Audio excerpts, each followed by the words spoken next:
আজিমস physics ক্লাসরুমের আজকে হচ্ছে প্রথম পত্রের ক্লাস হচ্ছে ভেক্টর, লেকচার নাম্বার হচ্ছে 5। আগের 4টা লেকচার পর্যন্ত আমরা হচ্ছে যে ভেক্টরের ধারণা, ভেক্টরের যোগ, ভেক্টরের উপাংশিক বিভাজন এবং ভেক্টরের গুণের ডট গুণন পর্যন্ত করছি আমরা। আজকে হচ্ছে ভেক্টরের গুণের হচ্ছে ক্রস প্রোডাক্ট বা ক্রস গুণন সংক্রান্ত সমস্ত থিওরি প্লাস অঙ্ক করব। আর আজকে আর নতুন শুধু ক্রস গুণনই করাবো, গ্রেডিয়েন্ট, ডাইভারজেন্স এবং কার্ল অর্থাৎ ভেক্টর ক্যালকুলাস আমরা স্টার্ট করব হচ্ছে নেক্সট লেকচারে। আজকে হচ্ছে আমরা ক্রস গুণনের থিওরি শেষ করে এই সংক্রান্ত ম্যাথ প্লাস ডট গুণন, ক্রস গুণনের মিক্স কিছু ম্যাথ আছে, ওগুলো আমরা মোটামুটি সলভ করব। পরে নেক্সট দিন থেকে হচ্ছে আমরা ভেক্টর ক্যালকুলাস স্টার্ট করব, ঠিক আছে?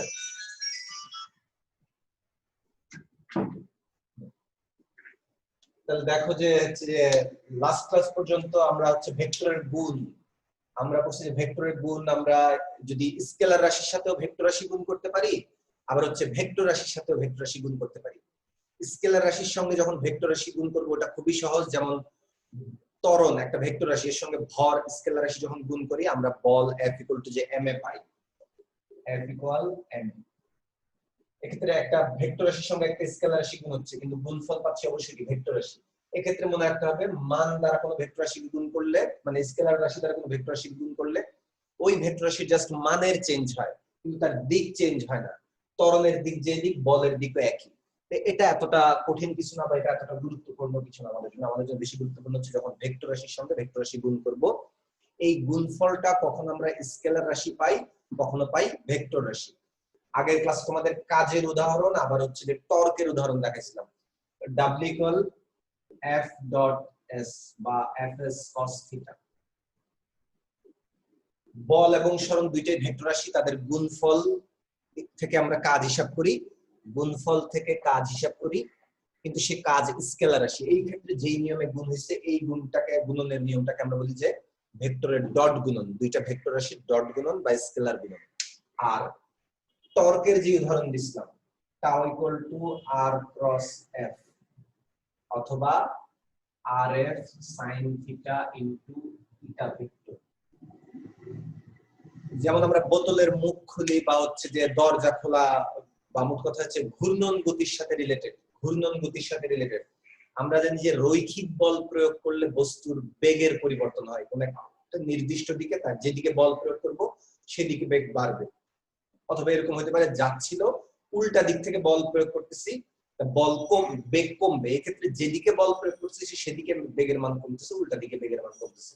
তো ওইটা দিকের হিসাব নিকাশ আমরা বলবিদ্যা থেকে আরো ভালোভাবে বুঝবো, কিন্তু আপাতত বলতেছি যে রৈখিক গতির ক্ষেত্রে বস্তুর উপর বল প্রয়োগ করলে বস্তুর রৈখিক বেগের পরিবর্তন হয়, কিন্তু বস্তুর ঘূর্ণন গতি বা কৌণিক বেগের পরিবর্তন করে বা করতে চায় যে রাশি, এটা বলের মতোই একটা রাশি, কিন্তু এটা কৌণিক গতির ক্ষেত্রে বলের সমতুল্য রাশি, এটাকে আমরা বলি টর্ক। এটা সম্পর্কে আমরা নিউটনীয় বলবিদ্যা অধ্যায়ে ডিটেইলস জানবো। এই টর্কের হিসাবটা কেমন, যেমন একটা বোতলের যখন আমরা মুখ খুলতে যাব, একটা বোতল আমরা করি কি এরকম ধরে মুখটা ঘোরানোর চেষ্টা করছি, অ্যাকচুয়ালি আমরা বল প্রয়োগ করি কিন্তু বোতলের মুখের স্পর্শক বরাবর, এই দুই প্রান্তে স্পর্শক বরাবর বল প্রয়োগ করি, এই স্পর্শক বরাবর বল প্রয়োগ করি, তাতে করে এরকম করে ঘোরানোর চেষ্টা করি, স্পর্শক বরাবর বল প্রয়োগ করি, আর তাতে করে মুখটা ঘোরা শুরু করে যেই বিন্দু বা অক্ষকে কেন্দ্র করে ঘুরতেছে সেই বিন্দু বা অক্ষের সাপেক্ষে যেই বিন্দুতে বলটা প্রয়োগ করতেছে সেই অবস্থান ভেক্টরটা হচ্ছে আর। আর এবং এফ একই সমতলে, এদের সমতলে অর্থাৎ বোতলের মুখের সমতলে কিন্তু আর এবং এফ উভয়ের সমতলের লম্ব দিক, তার মানে বোতলের মুখটা হয় উপরের দিকে উঠবে না নিচের দিকে উঠবে। এবং দেখা যায় এই অবস্থান ভেক্টর, এই বোতলের মুখটা যত আকৃতি বড় হয় খোলা তত ইজি হয়, আবার বলটা যত বেশি প্রয়োগ করি খোলা তত ইজি হয়। আবার আরেকটা জিনিস খেয়াল করছি যে দরজার ক্ষেত্রে যে জিনিসটা বোঝা যায়, দরজার ক্ষেত্রে ক্লিয়ারলি যে জিনিসটা বোঝা যায় যে একটা দরজা এক প্রান্ত তো আটকানো, আরেক প্রান্তে আমরা হচ্ছে যে এই নব ধরে খুলি বা বন্ধ করি, এই নব ধরে এই ঘূর্ণন অক্ষ থেকে ওই নবের অবস্থানটা, এই অবস্থান ভেক্টর আর, আর বলটা সাধারণত আমরা লম্ব ভাবে প্রয়োগ করি, লম্ব ভাবে বল প্রয়োগ করি। এই যে এটা যদি একটা দরজা হয়, দরজাকে খোলার জন্য আমরা এই যে লম্ব ভাবে এরকম হয় এইদিকে নাহলে এইদিকে লম্ব ভাবে বল প্রয়োগ করি, লম্ব ভাবে। অবস্থান ভেক্টরটা হচ্ছে এই দরজার সমতল বরাবর, এই যে তোমাদের দিকে মনে করি এখন তোমাদের দিকে আছে অবস্থান ভেক্টর আর আমি বল প্রয়োগ করতেছি এই বরাবর লম্ব ভাবে, তাহলে হচ্ছে সবচেয়ে বেশি ঘূর্ণন হয়। কিন্তু যদি এমন হয় যে অবস্থান ভেক্টর মানে দরজার তলটা তোমাদের দিকে আমি টানতেছি, মানে বলটাও প্রয়োগ করতেছি, এই দিকে টানতেছি কিংবা ওই দিকে ঠেলা দিচ্ছি। এক্ষেত্রে বল এবং অবস্থান ভেক্টর একই দিকে, এই ক্ষেত্রে দরজার মধ্যে কোনো ঘূর্ণনি সৃষ্টি হয় না। একটু অ্যাঙ্গেল করলে ঘূর্ণন সৃষ্টি হয়, লম্বভাবে সবচেয়ে বেশি ঘূর্ণন, যার কারণে এই যে অবস্থান ভেক্টর এবং বলের মধ্যবর্তী কোণ যখন 0 ডিগ্রি একই দিক, কোনো ঘূর্ণন পাবো না, কিন্তু যখন 90 ডিগ্রি সবচেয়ে বেশি ঘূর্ণন পাবো। এই কনসেপ্ট থেকে মূলত এই যে r × f, এই অবস্থান ভেক্টর এবং বলের ভেক্টর গুণফল আমরা পাই হচ্ছে টর্ক। এটা একটা ভেক্টর রাশি, এটা অ্যাকচুয়ালি ঘূর্ণন প্রবণতা বা বলের ভ্রামক, বা আমরা যেটা বলি যে টর্ক, এই রাশিটা বোঝায়, যে রাশিটা কি কৌণিক গতির পরিবর্তন করে বা করতে চায়, বস্তুর ঘূর্ণন গতিটা বাড়াই দিতে চায় কিংবা কমাই দিতে চায়। এবং এই ক্ষেত্রে দেখা যায় যে এটা যেহেতু একটা ভেক্টর রাশি, তার দিক পাওয়া যাবে, দিকটা কোন দিক, ওই r এবং f যেই সমতলে অবস্থিত তার লম্ব দিকে ডান হাতি স্ক্রু নিয়ম অনুসারে। যেমন বোতলের মুখের আমরা অ্যান্টি ক্লকওয়াইজ, ঘড়ি কাঁটার উল্টা দিকে ঘুরাইলে বোতলের মুখ উঠে উপরের দিকে, তার মানে তখন টর্কের দিক বা ঘূর্ণন প্রবণতা বা বলের ভ্রামকের দিক হবে উপরের দিক। আর যখন উল্টা ঘুরাই তখন যায় নিচের দিকে, তখন টর্কের দিক হচ্ছে নিচের দিক। তার মানে r × f আর f × r একটা অপোজিট যদি ভিন্ন দিক থেকে দিক চেঞ্জ হয়ে যায়, যেমন বলের দিকটা যদি চেঞ্জ করে দেই, এখানে যদি মাইনাস f দিই তো সামনে একটা মাইনাস আসবে, তো মাইনাসটাকে তার মানে আমরা a × b আর মাইনাস b × a, আমরা দেখছি যে a × b এর দিক যে দিক, b × a তার কি বিপরীত দিক, তার মানে a × b আর b × a আমরা সামনে মাইনাস বসাতে বললাম, দুইটা সমান কিন্তু দিক হবে বিপরীত দিক।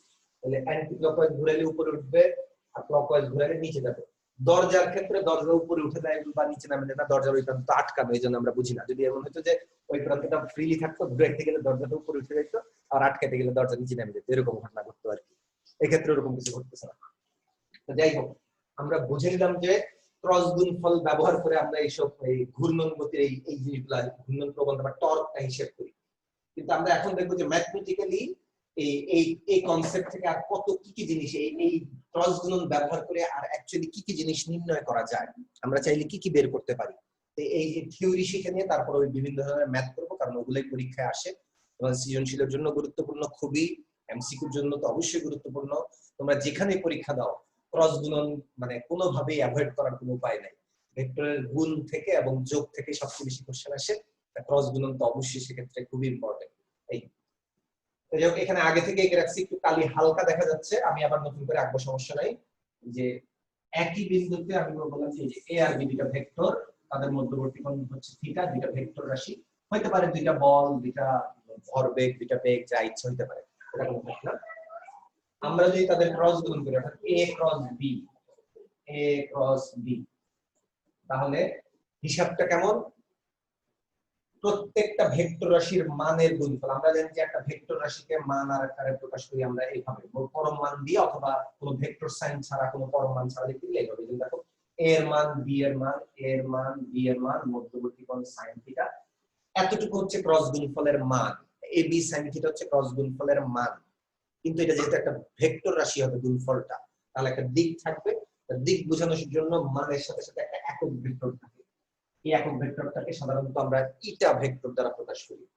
গ্রিক ওয়ার্ড ইটা, এন এর মতো দেখতে বাঁকা, সাধারণত এটা দ্বারা প্রকাশ করতে পারি, মানে প্রকাশ করি। চাইলে তুমি অন্য কিছু দ্বারা প্রকাশ করতে পারো, কোনো সমস্যা নাই।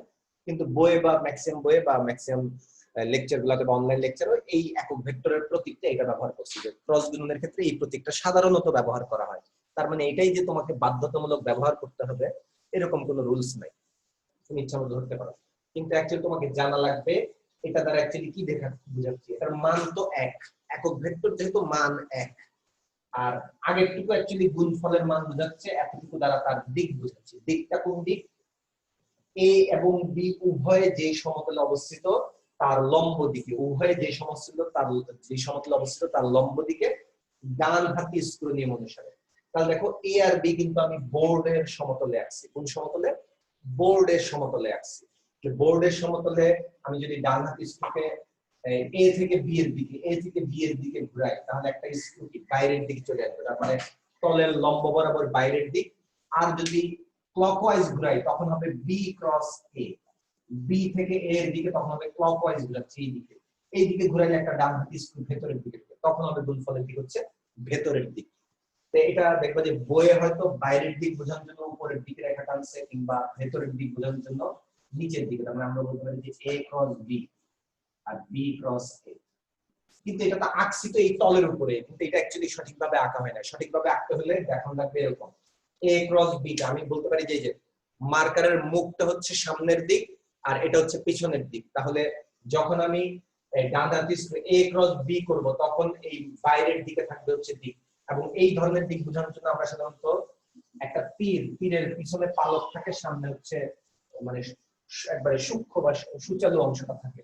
তাহলে তীরের বাইরের দিক যখন a ক্রস b করব তলের লম্ব বরাবর বাইরের দিক বোঝানোর জন্য আমরা একটা গোল দাগ দিয়ে এই তীরটাকে সামনাসামনি দেখলে শুধু ডট বা মাথা ওই চুপ্পা অংশটুকু দেখবো। তার মানে a ক্রস b যখন করব তার মানে বলবো যে a ক্রস b এর দিক হচ্ছে এই গোল ডট দ্বারা বোঝাচ্ছি তলের লম্ব বরাবর বাইরের দিক। এই তলের লম্ব বরাবর বাইরের দিক কিংবা ভেতরের দিক বোঝানোর জন্য ডট এবং ক্রস। ক্রস বলতে এই যে পালক, এই তীরের পিছন পাশের পালকটা তুমি যদি সাইড থেকে দেখো পালকের ওই অংশটা তোমাকে একটা ক্রসের মতো মনে একটা দেখি, ঠিক আছে? কারণ পালক যে শুধু দুই সাইডে না, পালক অ্যাকচুয়ালি কিন্তু কি একটা তীরের চারটা দিকে পালক থাকে, অ্যাকচুয়ালি দেখলে মনে হয় যেন একটা ক্রসের মতো। এই জন্য মনে রাখবা যে তলের লম্ব বরাবর ভেতরের দিক বোঝানোর জন্য ক্রস আর তলের লম্ব বরাবর বাইরের দিক বোঝানোর জন্য ডট। যেটা যারা সেকেন্ড পেপারে ক্লাস করতেছো চুম্বকের চ্যাপ্টারে এই জিনিসটা প্রচুর ব্যবহার করছি, দেখবো ওইখানে গিয়ে এই জিনিসগুলো প্রচুর ব্যবহার হয়েছে বারবার। যারা ফার্স্ট ইয়ার আছে তোমরা হয়তো নতুন নতুন দেখতেছো, কিন্তু যারা সেকেন্ড ইয়ার আছে তোমরা এগুলো দেখবে যে চুম্বকের চ্যাপ্টার অলরেডি এগুলো করাইছে, এগুলো পাবো আমরা ওই জিনিসগুলো। তো যাই হোক, তাহলে a ক্রস b হচ্ছে বাইরের দিক আর b ক্রস এর দিক হবে তলের লম্ব বরাবর ভেতরের দিক। এই এটা হচ্ছে ফিজিক্যাল সিগনিফিকেন্স বুঝলাম। আর প্রত্যেকটার মান এবং মধ্যবর্তী কোণটা জানা থাকলে এটা দিয়ে বের করব। কিন্তু আমাদের তো থাকে আবার স্থানাঙ্ক ব্যবস্থা, অর্থাৎ i j কে ওই একক ভেক্টরের মাধ্যমে প্রকাশিত থাকে, একক ভেক্টরের মাধ্যমে প্রকাশিত থাকে। তখন তাহলে আমাদের ওরকম দুইটা ভেক্টর আমরা নিব, তাহলে তাদের ক্রস গুণফলের ক্ষেত্রে তাহলে কি হবে? ত্রিমাত্রিক স্থানাঙ্ক অবস্থায় প্রকাশিত একটা ভেক্টরকে আমরা এভাবেই কিন্তু দেখাই যে x অক্ষের দিকের মান, y অক্ষের দিকের মান, z অক্ষের দিকের মান, সঙ্গে ওই বরাবর একক ভেক্টর i j এবং k। আর b আর একটা ভেক্টর তাহলে bxi byj bz। এখন যখন আমরা ক্রস গুণন করব অ্যাকচুয়ালি এই টোটাল টার্মটার সঙ্গে এই টোটাল টার্মের ক্রস, অর্থাৎ এরকম ক্রস গুণন হবে। এই প্রথমটার সঙ্গে দ্বিতীয়টার ক্রস গুণন হবে। এই ক্রস গুণনটা কেমন হবে? যে প্রথমটার সঙ্গে তিনটার এই যে সেকেন্ডটার তিনটা গুণ যোগ দ্বিতীয়টার সঙ্গে তিনটা গুণ প্লাস যোগ তৃতীয়টার সঙ্গে তিন। আমরা নরমালি গুণ করতে পারি তিনটা সংখ্যা ওই যে মানে তিনটা a plus b plus c আর হচ্ছে x plus y plus z, দুটার গুণ বের করা আমাদের জন্য কোনো কঠিন কিছু না। কিন্তু এই ক্ষেত্রে গুণের ক্ষেত্রে তোমার যে প্রবলেমটা হবে, মনে করো ax i এর সঙ্গে bx i এর গুণ হচ্ছে, এই x হচ্ছে মান, এই bx হচ্ছে কি স্কেলার মান, এই দুইটার গুণের ক্ষেত্রে কোনো তোমার প্রবলেম নেই। অর্থাৎ আমি জাস্ট একটা বা দুইটা গুণ দেখাচ্ছি, বাকি গুণগুলো আমরা একটা জেনারেল একটা সিস্টেমে আমরা বলে দিতে পারবো, ঠিক আছে? একটা জেনারেল সিস্টেমে বলে দিতে পারবো। ax bx into i, এখন তো এই দুইটা তো স্কেলার, এদের ক্ষেত্রে তো আর কোনো ডট ক্রসের হিসাব নাই, কিন্তু একক ভেক্টরগুলো তো হচ্ছে অবশ্যই ভেক্টর আছে, এদের ক্ষেত্রে তাহলে ডট গুণন বা ক্রস গুণন কোন কোনো গুণ হবে। এই ক্ষেত্রে যেহেতু আমরা ক্রস গুণন করছি তাহলে এখানে পাবো হচ্ছে i ক্রস i, তারপরে x এর সঙ্গে সেকেন্ডটার গুণ, এটা পাবো হচ্ছে x bx into i cross j plus x bz into i cross k। আমি মাত্র তিনটা গুণ দেখাইলাম যে x i এর সঙ্গে এই তিনটা গুণ প্লাস এবার ay j এর সঙ্গে এই তিনটার গুণ প্লাস az k এর সঙ্গে তিনটার গুণ, এরকম মোট কথা 3 3 9টা টার্ম পাবা, টোটাল 9টা ভিন্ন ভিন্ন টার্ম পাবা। যে টার্মগুলোর মধ্যে দেখবা যে একই জাতীয় একক ভেক্টরের ক্রস গুণন পাবা, ভিন্ন জাতীয় একক ভেক্টরেরও ক্রস গুণন পাবা। অ্যাকচুয়ালি এই একক ভেক্টরের ক্রস গুণনগুলো যদি তুমি ঠিকঠাক মতো বোঝো তাহলে গুণফল নির্ণয় করা তোমার জন্য কোনো ব্যাপার না বা তোমার জন্য কোনো কষ্ট হচ্ছে না। কিন্তু তার চেয়েও সহজ উপায় আছে, হচ্ছে আমরা এভাবে কিন্তু অ্যাকচুয়ালি এরকম ভেঙে ভেঙে এত বড় করে গুণ করার টাইম নেই। আমরা কিন্তু করি কি, এই একক ভেক্টরের গুণগুলো আমরা ওই বেসিক নিয়মে আগে থেকে বের করে নিয়ে এই টোটাল গুণফলটাকে একটা নির্ণায়কের মাধ্যমে প্রকাশ করা যায়। টোটাল গুণফলটাকে একটা নির্ণায়কের মাধ্যমে প্রকাশ করা যায়, যেখানে আমরা কি করে নেই, এই আই জে কে এর ক্রস গুণফলগুলো আমরা ওই বেসিক থিওরি অনুযায়ী আগেই করে নিয়ে তারপর টোটালটাকে একটা নির্ণায়কের মতো করে সাজাই, পরবর্তীতে ক্যালকুলেশনের সময় প্রতিবারই ওই নির্ণায়কের বিস্তৃতি করে করে ক্রস গুণফলের হিসাবটা করি। তাহলে আমরা ওই কিভাবে ওই নির্ণায়কটা পর্যন্ত আসা যায়, এবং তোমাদের যেহেতু এই একক ভেক্টরের ক্রস গুণফল নিয়ে এমসিকিউ তে প্রচুর কোশ্চেন আসে, থিওরিতে কোশ্চেন আসতে পারে, মানে সৃজনশীল 1 মার্কের বা 2 মার্কের কোশ্চেন, তো ওই জিনিসগুলো একটু দেখাই দিই। একক ভেক্টরের ক্রস গুণন তাহলে আমাদের মোটামুটি হয়ে যাবে, কারণ মান আর মধ্যবর্তী কোণ থাকলে আমরা ইজিলি প্রকাশ করতে পারতেছি, সমস্যা নাই। এখন খালি হচ্ছে কি স্থানাঙ্ক অবস্থায় থাকলে তখন কিভাবে প্রকাশ করব এই গুণফলটাকে, ওটা শিখলে আমরা তাহলে অঙ্ক করতে পারবো, যে কোনো অঙ্ক। ঠিক আছে? আচ্ছা, i cross i, j cross j, k cross k।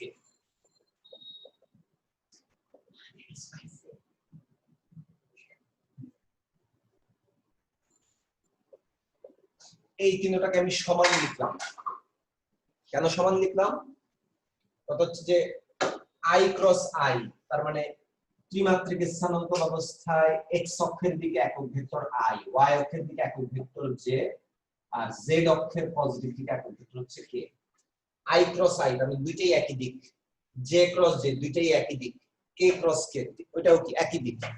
একই দিক হলে তার মানে i আর i এর মধ্যবর্তী কোণ 0 ডিগ্রি, sin 0 এর মান কত? 0।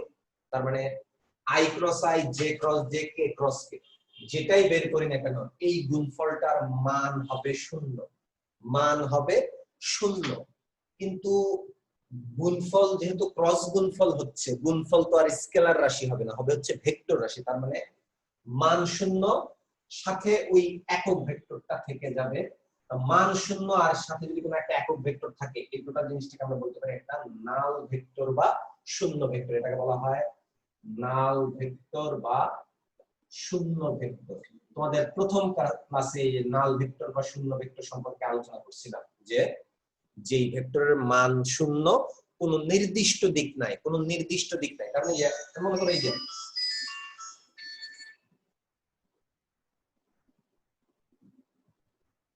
মান, যেমন এই একটা ভেক্টর মনে করো দুইজন দুই দিক থেকে টানতেছে, f বল এইদিকে, এইদিকে যদি f বল বলি, উল্টা দিকে বললাম যে মাইনাস, পরস্পর বিপরীত দিকে দুইজন টানতেছে একই বলে। এই বিন্দুতে তাহলে লব্ধি বলটা কত হবে? লব্ধি বলটা হবে কত? সামেশন অফ f হবে 0।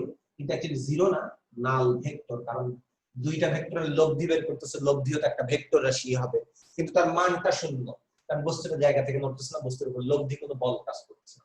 তাহলে বস্তুটার মান মানে লব্ধি বলের মান 0। আমি যদি বলি দিক কোন দিক, দিক তো কোনো নির্দিষ্ট নয়, তাহলে বস্তুটা তো এখান থেকে সরতেছে না। যদি শর্ত সামান্য হইলেও মান থাকতো, আমি তাহলে শিওর বলতে পারতাম যে হ্যাঁ, যেই দিক বরাবর বলটা কাজ করতেছে বা বস্তুটা সরবে যেদিকে, সেদিকে হচ্ছে তার দিক। কিন্তু এখান থেকে তো বস্তুর সরণ নাই, তার মানে মান 0, কোনো নির্দিষ্ট দিক নাই বলতে বোঝাচ্ছে কি তুমি তোমার ইচ্ছা মতো দিক ধরে নিতে পারবা।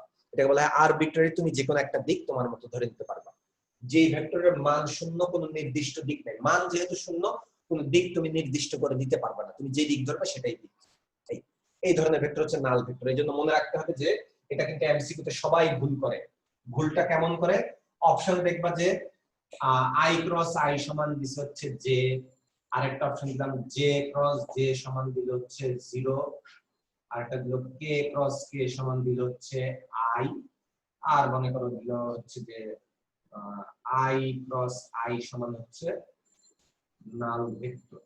দেখো i ক্রস i একই জাতীয় একক ভেক্টর, এটা তো ভুল, 0 আসার কথা বা নাল ভেক্টর আসার কথা, এটা সঠিক না। এখানে দেখা যাচ্ছে গুণফল 0 লিখছে, এটাও ভুল, কারণ 0 না, 0 ভেক্টর বা নাল ভেক্টর হবে, কারেক্ট অ্যানসার হবে এইটা। যদি কখনো বলে যে একই জাতীয় একক ভেক্টরের ক্রস গুণফলের মান কত, অর্থাৎ এগুলা যদি আমি মান বের করি, তাহলে তো মান বললে আর তখন কোনো দিক নাই, জাস্ট শুধু তখন 0 তুমি বলতে পারবা। অর্থাৎ একই জাতীয় একক ভেক্টরের ক্রস গুণফলের মান 0, কিন্তু গুণফল 0 না, গুণফল হবে নাল ভেক্টর বা শূন্য ভেক্টর। এই জিনিসটা মাথায় রাখলে হচ্ছে, আর সমস্যা নেই।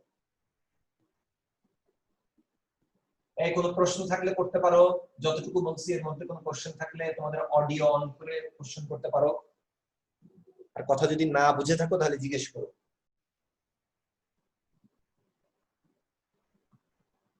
এবার হচ্ছে ভিন্ন জাতীয় একক ভেক্টর। ভিন্ন জাতীয় একক ভেক্টর বলতে কি আমরা দেখছি কি x i, a y j, a z k, bxi byj আর হচ্ছে bzk। আমার তো এটার সঙ্গে এটার ক্রস গুণ হবে, axi এর সঙ্গে bxi, তাহলে এটা গেল। axi এর সঙ্গে byj যখন গুণ করব তখন i এর সঙ্গে j এর ক্রস গুণ থাকবে। তো উল্টা ভাবে যখন দেখো এই bx জানি by এর সঙ্গে যখন আবার উল্টা ভাবে যখন গুণ হবে, এই i ক্রস j যদি পেয়ে থাকি ওই 9টা টার্মের মধ্যে দেখবে যে একটা জায়গায় তুমি j ক্রস i ও পাবা। একই ভাবে যদি j ক্রস k পেয়ে থাকি k ক্রস j ও পাবো। আবার k ক্রস i পেয়ে থাকলে i ক্রস k ও পাবো। এখানে তিনটা টার্ম, এখানে তিনটা টার্ম, দুইটা যদি ক্রস গুণন করি তাহলে গুণফল টোটাল 9টা ভিন্ন ভিন্ন টার্ম হবে। 9টা ভিন্ন ভিন্ন টার্মের মানের গুণে আমাদের কোনো সমস্যা নাই, কিন্তু একক ভেক্টরগুলোর গুণে আমাদের সমস্যা হতে পারে। তার ভিতরে অলরেডি একই জাতীয় যে তিনটা পাওয়ার চান্স আছে, ax bx i cross i, ay by j cross j, কিংবা az bz k cross k, এই জাতীয়গুলো নাল ভেক্টর বা শূন্য ভেক্টর হবে। কিন্তু বাকি যেগুলো থাকবে এই একক ভেক্টর, ভিন্ন জাতীয় একক ভেক্টরের ক্রস গুণন, ওগুলা তো আর জিরো হবে না। ওগুলার ক্ষেত্রে কি হবে? ওগুলার ক্ষেত্রে হবে হচ্ছে দেখো এই এখান থেকে আমরা বের করে ফেলতে পারবো। যেমন i ক্রস j, এটা আগে বের করি, একটা বের করি আমরা। কি প্রত্যেকটার মান মধ্যবর্তী কোণের সাইন, তাহলে i বলতে একক ভেক্টর, তার মান 1, j একক ভেক্টর, তার মান 1, আর i আর j x অক্ষ y অক্ষ আর z অক্ষ। i এবং j নিজেরা পরস্পর লম্ব, মধ্যবর্তী কোণ কত ডিগ্রি? 90 ডিগ্রি, কারণ এই তিনটা অক্ষই পরস্পর লম্ব। তার মানে ভিন্ন জাতীয় একক ভেক্টর মানে তাদের মধ্যবর্তী কোণ হচ্ছে 90 ডিগ্রি। তার মানে এখানে sin 90 ইনটু কি থিটা ভেক্টর থাকবে। এই টোটালটার মান তো 1 1, sin 90 এর মান 1, এটা হবে 1, আর তার সঙ্গে একটা একক ভেক্টর থাকবে। তার মানে এই টোটাল জিনিসটা একটা একক ভেক্টর হবে। কিন্তু এই একক ভেক্টরটাকে দেখো আমি কি বলতে পারি, এই একক ভেক্টরের দিক কোন দিক? i এবং j যেই সমতলে অবস্থিত তার লম্ব দিকে ডান হাতি স্ক্রুনিম অনুসারে। তাহলে দেখো আমি ডান হাতি স্ক্রুনিম অনুসারে বের করতেছি। ওই বিন্দুতে i থেকে j এর দিকে ডান হাতি স্ক্রুকে ঘোরাবো, ডান হাতি স্ক্রু বাইরের দিকে চলে যাবে। বাইরের দিকে তো আছে আমার z অক্ষ, z অক্ষ বরাবর মান 1 আর দিক হচ্ছে z অক্ষের পজিটিভ দিক। তাহলে এটা তো অবশ্যই k হবে, মান 1 z অক্ষের পজিটিভ দিক, কারণ i থেকে j এর দিকে ঘোরাইলে কি বাইরের দিক, বাইরের দিক তো হচ্ছে z অক্ষের পজিটিভ দিক। তাহলে পাবো হচ্ছে অ্যাকচুয়ালি কি plus k, plus k। z অক্ষের পজিটিভ দিকের একক ভেক্টরটার নাম তাহলে তখন আর এটা ভেক্টর না লিখে আমরা কি লিখবো? Plus k। তাহলে আমরা বুঝতে পারলাম যে i ক্রস j করলে আমরা পাবো হচ্ছে প্লাস k। তাহলে উল্টা j ক্রস i করলে তাহলে উল্টা দিক থেকে আমরা যদি এবার যদি উল্টা দিকে ঘুরাই, তাহলে এবার তো মানে অর্থাৎ i ক্রস যেটা আমরা করছি বাইরের দিকে চলে আসে। এবার যদি j ক্রস i করি, অর্থাৎ এই যে আরো একভাবে বের করা যায়, কিন্তু এই যে ডান হাতের বুড়ো আঙ্গুলটা এরকম করে কার্ল করে ধরলে বুড়ো আঙ্গুলটা যেই বরাবর এই বরাবর ঘুরবে। দেখো i থেকে j এর দিকে আমি ধরতেছি, বুড়ো আঙ্গুলটা বাইরের দিকে, এজন্য এই k পাইছি আমরা বাইরে। উল্টা হবে j ক্রস i করলে বুড়ো আঙ্গুল ভেতরের দিকে, অর্থাৎ j থেকে i এর দিকে আঙ্গুলটা কার্ল করব বা ঘোরানোর চেষ্টা করব, বুড়ো আঙ্গুলটা ভেতরের দিকে, তার মানে তখন হবে minus k। i cross j last পর্যন্ত যা বলছি, i ক্রস j যদি k হয়, j ক্রস i হচ্ছে মাইনাস k। তুমি স্ক্রু ঘুরায়ও বের করতে পারো, অথবা ডান হাতের বুড়ো আঙ্গুল দিয়ে। এই i ক্রস j যদি হয় তাহলে i থেকে j এর দিকে আঙ্গুলটা কার্ল করতে হবে, কার্ল করলে ডান হাতের বুড়ো আঙ্গুলটা যেদিকে শো করবে অর্থাৎ তলের লম্ব বরাবর বাইরের দিক, ওই দিক হবে তাহলে i ক্রস j। যেমন a ক্রস b, অথবা b ক্রস a যদি বের করি তাহলে b থেকে এর দিকে কার্ল করলে বুড়ো আঙ্গুল দিক ভেতরের দিকে, তাহলে j ক্রস i করলে ভেতরের দিক মানে নেগেটিভ z অক্ষে একক ভেক্টর, সেটা হবে কি মাইনাস k। এখন কথা হচ্ছে পরীক্ষার হলে আমাদের এই বারবার এই চিত্র এঁকে আঙ্গুল ধরে ধরে বা স্ক্রু ঘুরায় ঘুরায় বের করার টাইম থাকবে না। আমরা করব কি একটু সহজে মনে রাখবো। সহজে মনে রাখার জন্য আমার জন্য ইজি হচ্ছে যে 9 10 এ থাকতে আমরা চক্রক্রমিক সূত্র বা উপপাদ্যের যে উৎপাদকে বিশ্লেষণ করছি আমরা, সেই চক্রক্রমিকের উৎপাদকে বিশ্লেষণ আমরা দেখছি একটা প্যাটার্ন ফলো হয়। প্যাটার্নটা কেমন দেখো, যে অ্যানসার গুলো দেখবা যে a - b, b - c, c - a, কারণ যদি একটা চক্রাকারে ফলো করে, অথবা a b b c c a এর টার্মগুলো এরকম দেওয়া থাকে। এই জিনিসটা যদি বোঝো তাহলে দেখবা যে মনে রাখা ইজি। আমি এখানে আলাদাভাবে দেখাচ্ছি, এই i j k এদের নিয়ে একটা চক্র তৈরি করব। চক্রটা কেমন হবে? i j j k k i। হিসাবটা হচ্ছে এরকম, যখন আমি i ক্রস j করব পাবো হচ্ছে 3 নাম্বার, মানে যখন ভিন্ন জাতীয় একক, একই জাতীয় হলে তো জিরো বা নাল ভেক্টর, কিন্তু ভিন্ন জাতীয় হলে কি পাচ্ছি, যখন আই আর জে করতেছি তখন কে পাবো, যখন জে আর কে করব তখন পাবো কি আই, কারণ যে দুইটার গুণ করব গুণফল তো থাকবে তার লম্ব দিকের অক্ষে, তার মানে যেই দুইটার গুণ করব গুণফল কখনো ওই দুইটার কোনোটা হবে না, হবে কি অন্যটা। তাহলে কে ক্রস জে করলে অবশ্যই আই হবে, কিন্তু প্লাস আই হবে না মাইনাস আই হবে, এটাতেই ভুল হওয়ার চান্স থাকে। একইভাবে কে ক্রস আই করলে আমি জানি যে জে পাবো, কিন্তু সেটা প্লাস জে না মাইনাস জে, এটা নিয়ে তোমাদের কনফিউশন হয়। এই জন্য ওটার জন্য চক্রক্রমিক দিয়ে মনে রাখলে তোমাদের ইজিলি মনে থাকবে। দেখো তুমি হিসাব করবা যে চক্রক্রমিকটা কিভাবে হচ্ছে, I J J K K I, এরকম হইলে চক্রক্রমিকের ওই প্যাটার্নটা ফলো করতেছে। আর যদি উল্টা হয় I K J J I, তাহলে চক্রক্রমিকের উল্টা হচ্ছে, হয় চক্রক্রমিকের প্যাটার্ন নাহলে চক্রক্রমিকের কি উল্টা প্যাটার্ন। তুমি মনে রাখবা চক্রক্রমিকের প্যাটার্ন ফলো করে যদি গুণ হয় তাহলে পজিটিভ পাবো, আর উল্টা হইলে নেগেটিভ পাবো। তাহলে দেখো আই ক্রস জে করলে এই কে পাচ্ছ, জে ক্রস কে করলে আই পাবা, আর কে ক্রস আই করলে জে পাবা। উল্টা ভাবে আই ক্রস কে যদি করি তাহলে কে ক্রস আই যদি জে হয় আই ক্রস কে হবে কি মাইনাস জে, জে ক্রস কে যদি আই হয় কে ক্রস জে হবে মাইনাস, এই একই রকম। চিত্রেও যদি তুমি এখন একটা একটা করে বের করো প্রত্যেকটা দেখবে এরকম পাবা। তাহলে এইভাবে মনে রাখলে পরীক্ষার হলে অত চিত্র এঁকে করা লাগে না, কারণ এমসিকিউতে আমাদের অত টাইম থাকে না। বলতে নিচের কোনটি সঠিক, অপশন টেস্ট করো, তিনটা সঠিক একটা ভুল দিবে, তো যেই তিনটা সঠিক তুমি দেখবা যে চক্রক্রমিক ফলো করছে তাহলে পজিটিভ অ্যান্সার আছে কিনা, আর চক্রক্রমিকের উল্টা হয়েছে নেগেটিভ অ্যান্সার আছে কিনা, এরকম থাকলে কারেক্ট, এর বাইরে যদি কিছু থাকে ভুল। ক্রস গুণনের ক্ষেত্রে একই জাতীয় একক ভেক্টরের ক্রস গুণন হবে নাল ভেক্টর, শূন্য না, শূন্য ভেক্টর। যদি বলে ক্রস গুণফলের মান, মান বললে তখন শূন্য হবে, কিন্তু মান না বলে জাস্ট গুণফল বললে গুণফল তো আর জাস্ট মান হবে না, এটা একটা ভেক্টর রাশি। এই ভুলটাকে করব না, ঠিক আছে? তাই তাহলে এই একক ভেক্টরের টোটাল জিনিসটা সংক্ষেপে এক কথায় আরেকবার বলি। ডট গুণনের ক্ষেত্রে আমরা দেখছিলাম যে একই জাতীয় একক ভেক্টরের ডট গুণন 1, আর ভিন্ন জাতীয় একক ভেক্টরের ডট গুণন ছিল 0, কারণ ওইখানে ডট গুণনের ক্ষেত্রে আমরা cos থিটা পাইছিলাম। ওইখানে একই জাতীয় একক ভেক্টরের মানে কি cos 0 ডিগ্রি, cos 0 মান 1, তার মানে আমরা অ্যাকচুয়ালি মান 1 পাইছিলাম। আর ভিন্ন জাতীয় একক ভেক্টরের ডট গুণনের ক্ষেত্রে cos 90 হয়ে 0 হয়েছিল, কিন্তু ক্রস গুণনের ক্ষেত্রে ভিন্ন রকম হয়েছে, কারণ এখানে sin থিটা, যার কারণে একই জাতীয় একক ভেক্টরের ক্ষেত্রে মান শূন্য, কোনো নির্দিষ্ট দিক নাই, মানে নাল ভেক্টর। আর ভিন্ন জাতীয় হইলে যেই দুইটার গুণ করব অ্যানসার হবে তৃতীয়টা, সেটা কখনো প্লাস হবে কখনো মাইনাস হবে। হিসাবটা কেমন, যদি চক্রক্রমিকের প্যাটার্ন ফলো করে ক্রস গুণন হয় তাহলে প্লাস অ্যানসার পাবো অন্যটা, আর যদি উল্টা প্যাটার্ন হয় তাহলে মাইনাস পাবো। এরকম করলে তোমাদের জন্য ইজিলি মনে রাখতে পারবো। কারো প্রশ্ন থাকলে জানাও, আমি মুছে দিচ্ছি। মুছে এবার ওই একবারে সূত্রটা ক্লিয়ারলি লিখবো, টোটাল সূত্রটা।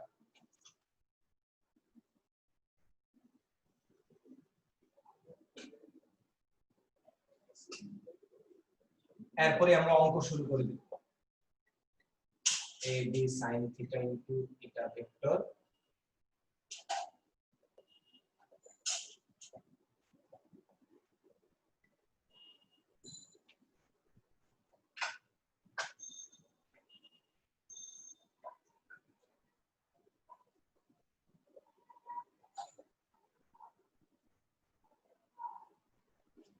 I এর কলাম I এর কলাম y z y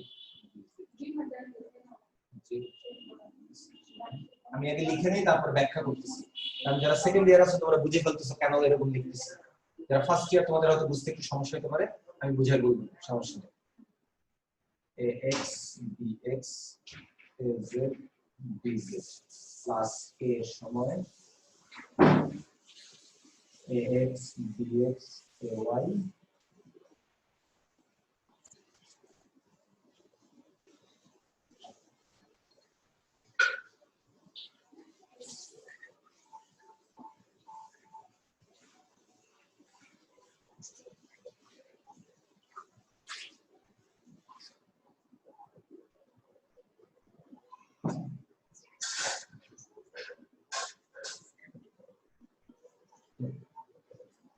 আচ্ছা, ওই আমরা বললাম যে একটু আগে ওই x a y i i তারপর হচ্ছে bx by bz এগুলো লেখার পরে ক্রস গুণন করলে আমরা টোটাল কয়টা টার্ম পাবো?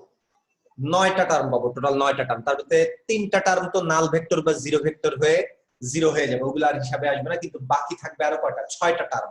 দেখো এই যে লাস্ট গুণফলটা এখানে কিন্তু 6টা টার্ম আছে। দেখো i এর সঙ্গে i যদি গুণ করে দিই এখানে 2টা টার্ম, j যদি গুণ করে দেই 2টা টার্ম, k যদি গুণ করে দেই 2টা টার্ম। অর্থাৎ i সম্বলিত 2টা টার্ম থাকবে, j সম্বলিত 2টা টার্ম থাকবে, k সম্বলিত 2টা টার্ম থাকবে। যেহেতু এটা একবারে ডান হাতি স্ক্রু নিয়ম, অর্থাৎ ওই right hand screw rule follow করে করা হয়, এইটাকে সাজাইলে অবশ্যই এটা একটা নির্ণায়কের মতো, অর্থাৎ 3 × 3 3টা রো 3টা কলাম বিশিষ্ট একটা নির্ণায়কের মতো আচরণ করবে, একবারে এক্সাক্ট। এইজন্য আমরা এই ক্রস গুণফল যখন স্থানাঙ্ক অবস্থায় দেয়া থাকে, আমরা গুণফল নির্ণয়ের জন্য সরাসরি নির্ণায়ক থেকে বের করি। ওই টোটাল 6টা টার্মের ইকুয়েশনটা মনে রাখা আমাদের জন্য কষ্ট। চাইলে কেউ মুখস্থ রেখে ওটা দিয়েও করতে পারো, সমস্যা নাই, কিন্তু মনে থাকে না দেখেই কিন্তু আমরা নির্ণায়ক দিয়ে করি। এই জন্য বইয়ে টয়ে যত জায়গায় গাইড বই সব জায়গায় প্রমাণ দেখো যে অঙ্ক করার সময় নির্ণায়ক দিয়ে করছে, কারণ নির্ণায়কটা আমরা ইজিলি বিস্তৃতি করতে পারি। নির্ণায়ক বলতে যারা ফার্স্ট ইয়ার আছে তোমাদের জন্য হচ্ছে, তোমরা হচ্ছে যে 9 10 এর ম্যাথ বা হায়ার ম্যাথ হচ্ছে যে নির্ণায়ক পদ্ধতিতে সমাধান তোমরা করছো।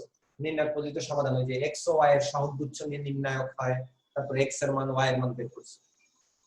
তার ভিতরে হায়ার ম্যাথের যখন 3 চলকের সমীকরণ ওগুলাকে যখন নির্ণায়কের মাধ্যমে করতে গেছো, ওইখানে যে নিয়মে বিস্তৃতি করছো বা ভাঙছো, এখানে একবারে এক্সাক্ট সেই নিয়ম, ওই নিয়মে হবে। নিয়মটা কি? যে কোনো একটা সারি বা রো বলতে যে প্রথম সারি, দ্বিতীয় সারি, তৃতীয় সারি, কলাম বলতে প্রথম কলাম, দ্বিতীয় কলাম, তৃতীয় কলাম, যে কোনো একটা রো অথবা যে কোনো একটা কলাম, যে কোনো একটা রো অথবা যে কোনো একটা কলামের সাপেক্ষে বিস্তৃতি করা হয়।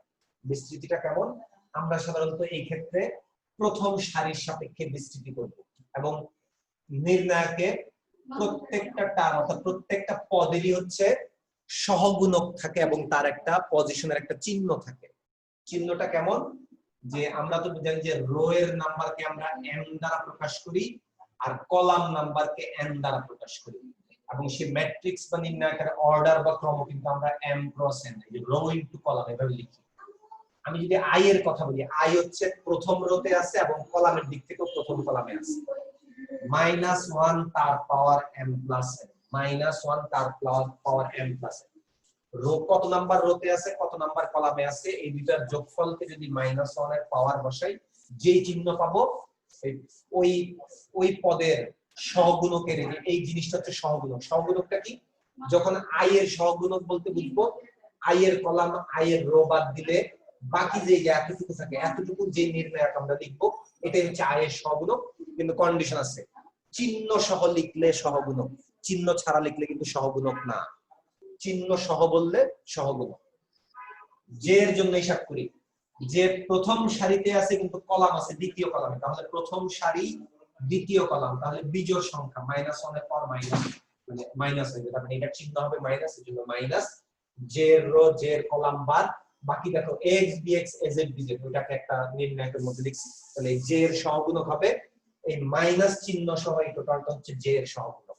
একইভাবে k এর জন্য প্রথম রো 3 নাম্বার কলাম, 1 আর 3 এর যোগফল কত?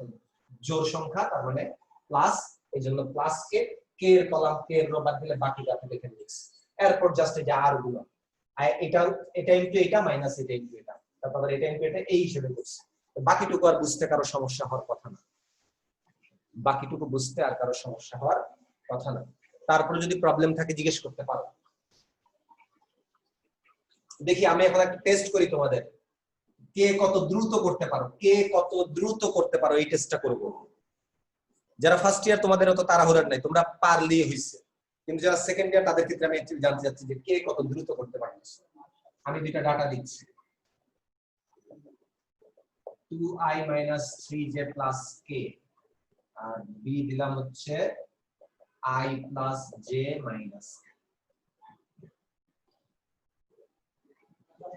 এই জায়গায় তোমাদের বসে, তাহলে এই দুইটা এটা গুণ করা শুরু করো। দেখি কে কত দ্রুত গুণ করে আমাকে অ্যানসারটা বলতে পারো, কারণ মুখে মুখে খুব দ্রুত অ্যানসার মানে করা যায়, খুব দ্রুত। আমি কোনো এই নির্ণায়ক কিছু লিখবো না, আমি ডাইরেক্টলি গুণফল লিখে দিতে পারবো। মনে মনে কল্পনা করে নিবি যে এখানে নির্ণায়ক আছে, মনে মনে কল্পনা করে নিবি যে এখানে একটা নির্ণায়ক আছে, দেখে দেখে আমি লিখে ফেলতে পারবো। তোমরা দেখি এরকম ডিরেক্টলি কত দ্রুত করতে পারো, আমি দেখাবো একটু পরে। তবে আগে যারা ফার্স্ট ইয়ার আছে তোমরা একটু খেয়াল করো, যখন a ক্রস b বের করতে বলবে তার মানে আগে a পরে b, তার মানে a এর মানগুলো উপরে লিখবে যে 2, j এর সহগ হচ্ছে -3, k এর সহগ হচ্ছে 1, এটা লিখে দিতে পারো। তারপর হচ্ছে সেকেন্ড যে ভেক্টরটা তার i j k এর সহগগুলো 1 1 -1, এই যে 1 1 -1।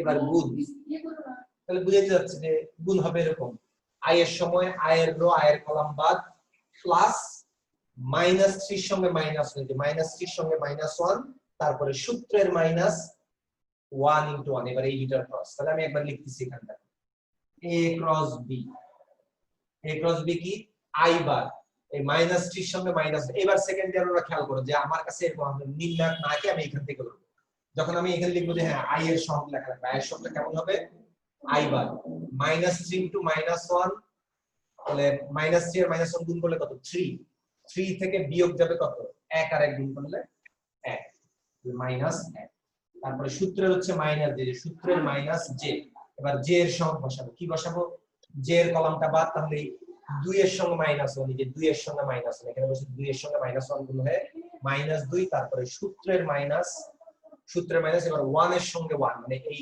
j এর কলাম বাদ দিলে 1 এর সঙ্গে এখানে তাহলে আসবে 1 1, যেভাবেই করো তাহলে 1 আসবে।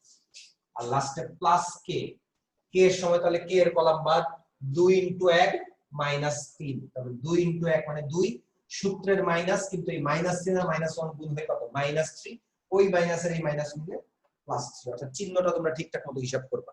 অনেকে এই চিহ্নটার কারণে ঝামেলা করে, কারণ এই যে একে তো সূত্রের মাইনাস আছে কিন্তু এই গুণফলের এখানে যদি একটা মাইনাস থেকে যায় কোনো কারণে, তাহলে সেই মাইনাস যে প্লাস হয়ে যায়, অনেক সময় এটা খেয়াল থাকে না অনেকে। এইজন্য ক্রস গুণের অঙ্ক খুবই সহজ, থিওরি মানে অঙ্ক বুঝতে কোনো সমস্যা হয় না, তোমাদের ভুল একটা জায়গায় হয়, এই ক্যালকুলেশন গুলোতে সামান্য তাড়াহুড়ো করতে গিয়ে খুবই সামান্য ভুল হয়ে অ্যানসার আর মেলে না, তখন নাম্বার অর্ধেক কমে যায়। এই জিনিসটা খেয়াল রাখবা যে এই ক্যালকুলেশন যেন কখনো ভুল না। তাহলে আমরা পাচ্ছি হচ্ছে এখানে 2i -3 আর +3j +5, এই গেল ক্রস গুণফল। ক্রস গুণফল নির্ণয় করতে কি কারো সমস্যা আছে? বিশেষ করে যারা ফার্স্ট ইয়ার তাদেরকে জিজ্ঞেস করতেছি, কোনো সমস্যা আছে?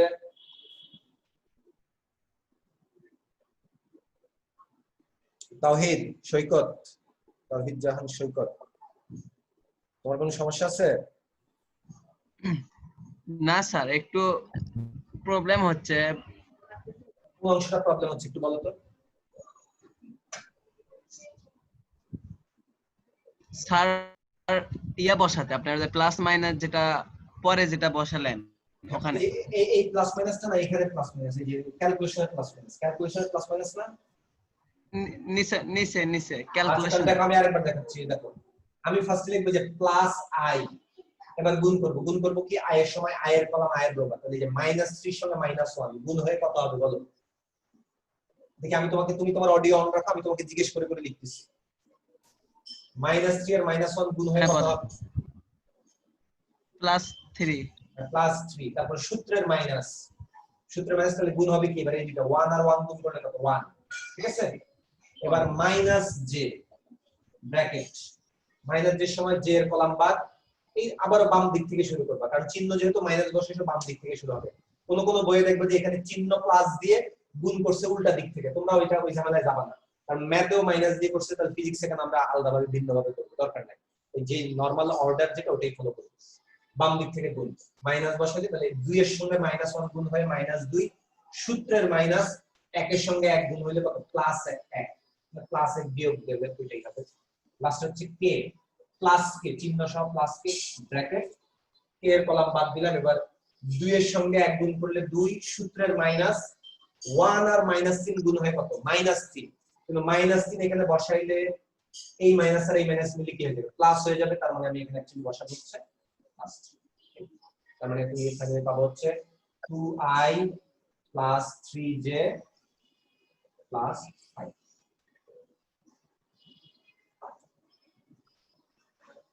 এবং একই সাথে তাহলে ভেক্টর আকারে যেহেতু পেয়ে গেছি, তাহলে ক্রস গুণফল যদি এটা পাই একটা ভেক্টর রাশি, তাহলে ক্রস গুণফলের মান তাহলে হবে হচ্ছে √r এই সহগের স্কয়ার 2 এর স্কয়ার প্লাস 3 এর স্কয়ার প্লাস 5 এর স্কয়ার।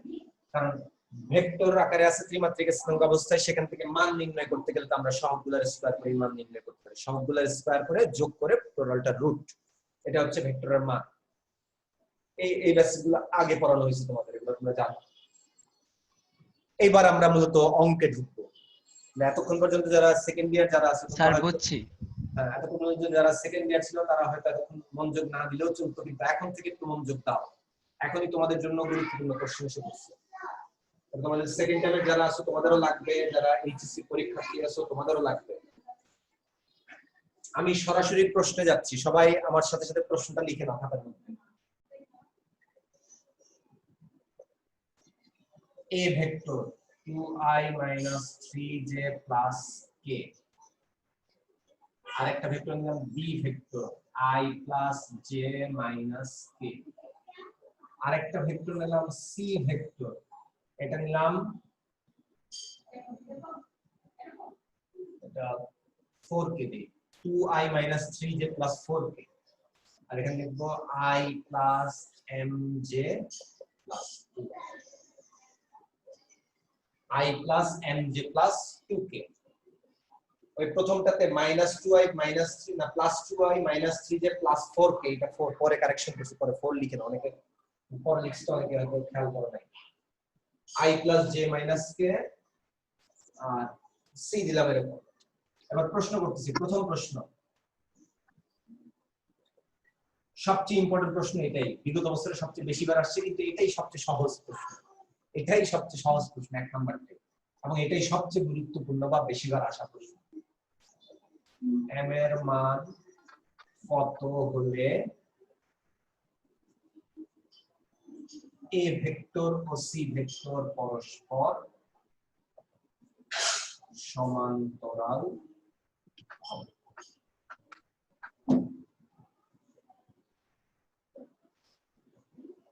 উদ্দীপক এটাই থাক, আমি এই প্রশ্নটা লিখছি, এটা সলভ করে দিয়ে তারপর দ্বিতীয় প্রশ্ন, তারপর তৃতীয় প্রশ্ন, এভাবে একটা একটা করে প্রশ্ন লিখে সলভ করব, ঠিক আছে?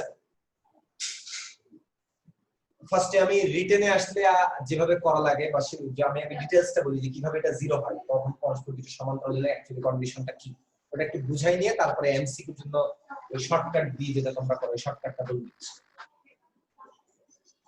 দুইটা ভেক্টর পরস্পর লম্ব হলে সঙ্গে সঙ্গে তোমার মাথায় আসতে হবে যে লম্ব হলে ডট গুণফলে যেহেতু cos আছে cos 90 0, তখন ডট গুণফল শূন্য হয়।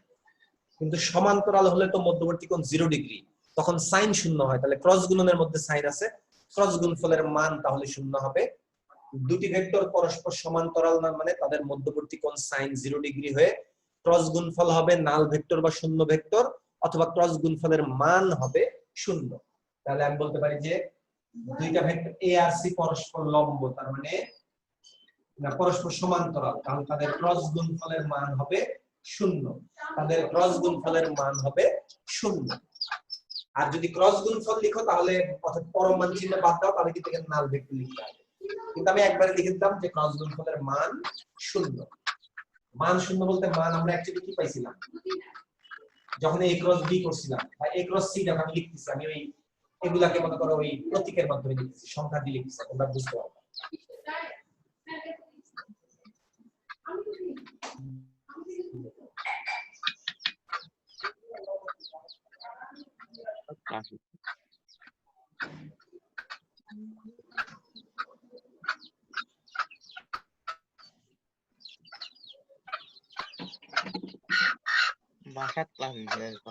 এই তোমার অডিওটা একটু অফ করো তৌহিদ, তোমার অডিওটা একটু অফ করে নাও, ওখান থেকে সাউন্ড আসতেছে। হ্যাঁ, যখন প্রশ্ন করবে স্যার আমার অডিও তো অফ করা আছে। তাহলে তুমি কথা বলতেছো কেন? তোমার কথা শুনতেছি কেন আমি? আচ্ছা আমি এখান থেকে অফ করি। আচ্ছা এখান থেকে অডিও অফ দেখাচ্ছি, সাউন্ড আসতেছে কি লাগে?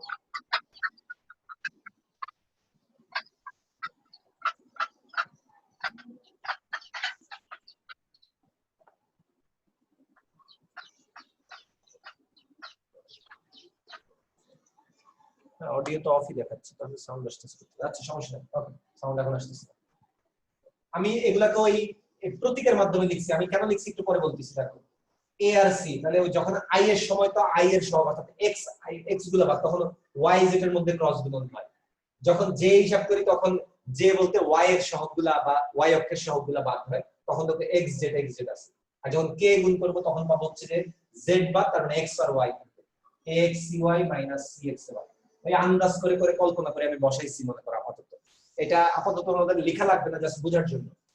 এখন এই জিনিসটার যদি মান বের করি, মান বের করতে গেলে কি করা লাগবে, তাহলে টোটাল জিনিসটার রুট নিতে হবে। টোটালটা রুটের মধ্যে আছে, এগুলার স্কয়ার, একবার চিহ্ন সহ, কিন্তু কোনো মাইনাস থাকবে না, এই স্কয়ার এগুলা এরকম, এটার স্কয়ার এটার স্কয়ার এটার স্কয়ার, তারপর যোগ করে রুট। এটা হচ্ছে তাদের ক্রস গুণফলের মান। কিন্তু বলে দিছে ক্রস গুণফলের মান শূন্য, কারণ এইটা সমান আমি লিখতে হবে শূন্য। তাহলে আমি শূন্য যদি লিখি, এটা সমান যদি শূন্য লিখি, মনে করো লিখলাম, ভালো কথা, উভয় পক্ষে বর্গ করে দিলাম, তাহলে রুট চলে গেল। এখন দেখো তিনটা বর্গ সংখ্যার যোগফল, তিনটা বর্গ সংখ্যার যোগফল জিরো হইতে পারে কখন? তিনটা বর্গ সংখ্যার যোগফল, কারণ তুমি যেহেতু স্কয়ার আছে, কোনোটাকে কিন্তু মাইনাস বানাইতে পারবে না, কোনোটার অ্যানসারই মাইনাস বানানোর কোনো সুযোগ নাই। এটাও প্লাস এটাও প্লাস এটাও প্লাস হবে, কারণ স্কয়ার হওয়ার কারণে সবগুলা পজিটিভ। তিনটা পজিটিভ সংখ্যার যোগফল কিভাবে জিরো হওয়া সম্ভব? জিরো হওয়া একমাত্র সম্ভব যদি প্রত্যেকটাই আলাদা আলাদা ভাবে জিরো হয়, প্রত্যেকটাই আলাদা আলাদা ভাবে জিরো হয়। যার কারণে তুমি যখন লিখবা AYCZ সমান মানে মাইনাস AZCY, এটা সমানও জিরো হবে, এটা সমানও জিরো হবে, এটা সমান, প্রত্যেকটা সমান আমি বলতে পারবো অবশ্যই জিরো হবে, প্রত্যেকটা সমান অবশ্যই জিরো হবে, তাছাড়া তাদের বর্গের যোগফল জিরো হওয়ার কোনো চান্স নেই। এই দুইটা সমান থেকে তুমি লিখতে পারবা AY/AZ সমান CY/CZ।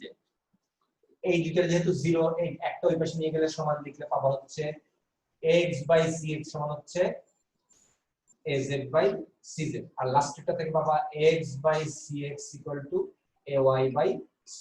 তিনটাকে কম্পেয়ার করলে ফাইনাল তুমি অ্যাকচুয়ালি পাবো হচ্ছে এরকম, X/CX = AY/CY = AZ/CZ। আমি A আর C এর মধ্যে কম্পেয়ার করছি, এইজন্য AC, দেখবা যে বইয়ে A আর B এর মধ্যে কম্পেয়ার করছে, X/BX Y/BY Z/BZ, এইভাবে শর্তটা নিয়ে আসছে। মোট কথা এখন থেকে রিটেন হোক আর এমসি হোক, তুমি লিখবা যে এরকম, সরাসরি এই লাইনটা লিখে নিতে পারবা যে যেহেতু এ আর সি পরস্পর সমান্তরাল, যেহেতু এ ও সি পরস্পর সমান্তরাল, সুতরাং তাদের ক্রস গুণফলের মান শূন্য, এবং ক্রস গুণফলের মান শূন্য হলে এই লাইনটা সরাসরি, এবং পরের লাইনে এটা লিখে দিবা। এই কার অডিও অন করা আছে? যে মানা, তোমার অডিও বোধহয় অন করা, একটু মিউট করে দিলাম আপাতত। তুমি পরীক্ষার হলে তুমি একটু লিখে দিবা যে এআরসি সমান্তরাল, রিটেনে আসলে, এমসিকিউ তে আসলে তো এত কিছু লাগবে না, 2 থেকে 3 সেকেন্ডের মধ্যে অ্যানসার, কিন্তু রিটেনে আসলে একটু লেখা লাগবে। যেহেতু এআরসি পরস্পর সমান্তরাল, সুতরাং তাদের ক্রস গুণফলের মান শূন্য, অর্থাৎ এই অনুপাতটা সমান। এরপরে তুমি অঙ্ক করবা, ঠিক আছে? এরপরে তুমি অঙ্ক করবা, একটু পর্যন্ত লিখে দিবা সূত্রটা, রিটেনে আসলে শর্টকাট সূত্র পর্যন্ত লিখে নিয়ে তারপর এখন বসাবা। এর আই এর সহগ 2/1, জে এর সহগ -3/m, ওই অনুযায়ী লিখতেছি 4/2। তাহলে দেখো যে বাম পাশের এটা 2 আসছে, এটা আসছে -3/m, এটা আসছে 2, বাম পাশের এই পাশ সমান আসছে, তাহলে বুঝতে হবে যে হ্যাঁ, এই দুই পাশ যেহেতু সমান আসছে, তাহলে m এর কোনো একটা মানের জন্য আমি চাইলে তিনটাকে সমান করতে পারবো। তিনটাই যদি সমান না হয়, জীবনেও কোনদিন সমান্তরাল হবে না। কোনো কারণে কোশ্চেনে যদি এখানে একটা প্লাস একটা মাইনাস দিয়ে দিতাম, তাহলে কিন্তু এখানে আসতো -2, এই ক্ষেত্রে সমান্তরাল হওয়ার কোনো চান্সই নাই। সমান্তরাল হইতে হলে অবশ্যই কি এইটার এটা সমান হবে, তারপরে তুমি m এর মান বের করবা, তারপরে তুমি m এর মান বের করবা। কোনো কারণে দেখছো যে এরকম সূত্র লিখছো, কিন্তু এই পাশে যা আসছে এই পাশে অন্য আরেকটা আসছে, তখন দেখবে যে এমসিকিউ হইলে একটা অপশন থাকবে যে নান অফ দিস, বা ওই ঘ নাম্বার অপশন থাকবে। মনে করো তুমি এখান থেকে বের করলা, m এর মান আসতেছে একটা -3/2, আর ওইখানে মনে করো মাইনাস দেওয়ার কারণে এখানে -2 আসতেছে, তখন m এর মান পাইলে হচ্ছে 3/2। তার মানে তুমি বাম পক্ষের এই মানটা ব্যবহার করলে মান পাইতেছো -3/2, ডান পক্ষের মান ব্যবহার করতেছো পাইতেছো কি 3/2। অপশনে কিন্তু এই দুইটাও থাকবে, তোমাকে বলবে যে m এর মান কত হলে পরস্পর সমান্তরাল থাকবে। ক নাম্বার অপশনে -3/2, ঘ নাম্বার অপশনে 3/2, আর একটা মনে করো 2, কিন্তু ডি নাম্বার বা লাস্ট অপশন তখন বলতে দেয়া থাকবে যে নান অফ দিস বা কোনোটি নয়। তোমাকে অ্যান্সার করতে হবে অবশ্যই কি কোনোটি নয়, কারণ এই ক্ষেত্রে সমান্তরাল হওয়ার কোনো চান্সই নেই, সমান্তরালই হবে না থাকতো কোনো মানের জন্য। এই আর কি, তার মানে খেয়াল রাখতে হবে ফার্স্ট কাজ কি, তুমি দেখবা যে দুই পাশ সমান কিনা, এই যে প্লাস বসাইছি এখন দুই পাশ সমান, তার মানে এখন সমান্তরাল। তাহলে তুমি এখান থেকে করো আর এটা থেকে করো, যেভাবেই করো একটাই মান পাবা। একটা নির্দিষ্ট মানের জন্য এম এর একটা নির্দিষ্ট মানের জন্যই কেবলমাত্র সমান্তরাল হতে পারে, একাধিক মানের জন্য সমান্তরাল হবে এরকম কখনোই পাওয়া যাবে না। ঠিক আছে, এই এটা খুবই ইম্পর্টেন্ট অঙ্ক, খুবই সহজ অঙ্ক, জাস্ট অনুপাত থেকে ইজিলি বের করে নেওয়া যায়। খালি ট্রিক কোশ্চেন হইলেই তোমরা তোমাদের এই বিপদে পড়ে যাওয়ার চান্স থাকে, ওটা আমি বলে দিলাম যে এই জন্য আগে টেস্ট করে নিবা যে কোন কারণে দুই পক্ষ সমান আছে, মানে প্রথম পক্ষ আর এবং শেষ পক্ষ দুইটা সমান কিনা, অর্থাৎ এম বাদ দিয়ে বাকি দুইটা পক্ষ যে থাকবে সেগুলো যদি সমান হয় তাহলে সমান্তরাল হওয়া সম্ভব, তুমি সেই অনুযায়ী তাহলে নির্ণয় করবে। ঠিক আছে, কারো কোনো প্রশ্ন আছে এর মধ্যে? এটা আমরা মোটামুটি নির্ণয় করতে পারবো, এটা কিন্তু সহজ সহজ কোশ্চেন। এবার দ্বিতীয় কোশ্চেনে যাচ্ছি। কেন একটু বলে দেন আবার। কি? হ্যাঁ বলো, কি বলবো আরেকবার বলো। সহগ তিনটা সমান হবে কেন?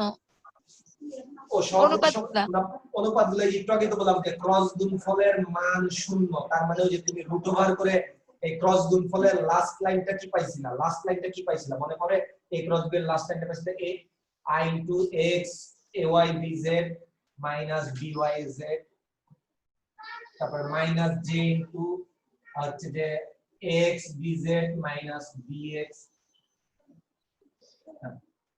az dx বা bx এর যে যাই হতো, আর প্লাস k ইনটু একই রকম ছিল x dy মাইনাস dx, এরকম পাইছিলাম না তোমরা? ক্রস গুণফলের মান শূন্য, তার মানে কি এটার মান শূন্য। এখন এটা যদি ক্রস গুণফল হয় তাহলে ক্রস গুণফলের মান কি হবে? রুট ওভার এই সহগের স্কয়ার প্লাস চিহ্ন সহ মাইনাস, যেহেতু আছে মাইনাস চিহ্ন সহ কিন্তু স্কয়ার, কারণ মান কখনো নেগেটিভ আসার চান্স নেই, এই স্কয়ার। ক্রস গুণফল যদি এটা হয় ক্রস গুণফলের মান হচ্ছে এটা, কিন্তু বলে দিছে ক্রস গুণফলের মান শূন্য, তাহলে তুমি এই টোটালটা সমান তুমি বলবা শূন্য, পরের লাইনে দিলা রুট উঠায় রুট উঠাই দিলা, কিন্তু তাহলে বলবা যে কি এই তিনটা স্কয়ার বা বর্গ সংখ্যার যোগফল শূন্য। তিনটা বর্গ সংখ্যার যোগফল একমাত্র তখনই শূন্য হওয়া সম্ভব যদি প্রত্যেকটা পৃথক পৃথক ভাবে জিরো হয়, এটাকেও জিরো হইতে হবে, এটাকেও জিরো হইতে হবে, এটাকেও জিরো হইতে হবে, তা না হলে তো কোনোটাই নেগেটিভ হচ্ছে না, যে যোগ বিয়োগ হয়ে জিরো হওয়ার চান্সেস। তাহলে পৃথক পৃথক ভাবে তিনটা বর্গ সংখ্যার ভিতরে যা আছে এতটুকু জিরো, এতটুকু জিরো, এতটুকু জিরো, ভেতরের অংশটুকু জিরো লিখলেই তুমি এটা সমান যখন জিরো লিখবা এখান থেকে পাবা ay বাই by সমান az বাই bz। আবার যখন মনে করো লাস্টেরটা জিরো লিখবা তাহলে এই দুইটা সমান জিরো লিখলে এখান থেকে হিসাব করে পাবা ax বাই bx সমান ay বাই by। কিন্তু ay বাই by তো আবার হচ্ছে az বাই bz এর সমান, তাহলে ফাইনালি আমি লিখতে পারবো অ্যাকচুয়ালি কি ax বাই bx সমান ay বাই by সমান az বাই bz। যেই দুইটা ভেক্টর পরস্পর সমান্তরাল হবে, যেই দুইটা ভেক্টর পরস্পর সমান্তরাল হবে তাদের i এর সহগের অনুপাত, j এর সহগের অনুপাত, k এর সহগের অনুপাত, অর্থাৎ সহগগুলোর অনুপাত অবশ্যই সমান হইতে হবে, তাছাড়া জীবনেও ওই বর্গ সংখ্যাগুলোর যোগফল জিরো হওয়ার কোনো চান্স নাই, মানে ক্রস গুণফলের মান শূন্য হওয়ারও কোনো চান্স নাই। ঠিক আছে, এইজন্য আমরা শর্টকাট হিসেবে এটা ব্যবহার করি সবসময়। রিটেনেও যদি তুমি সরাসরি এই সূত্র লিখে করো তোমার নাম্বার কাটবে না।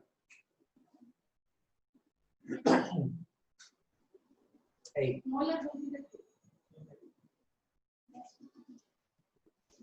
এবার দেখো সেকেন্ড কোশ্চেন, এবার একটু কঠিনের দিকে যাবো আস্তে আস্তে, কিন্তু এগুলোও গুরুত্বপূর্ণ, বিশেষ করে রিটেন সৃজনশীলের জন্য গুরুত্বপূর্ণ কোশ্চেন এখন থেকে শুরু হচ্ছে।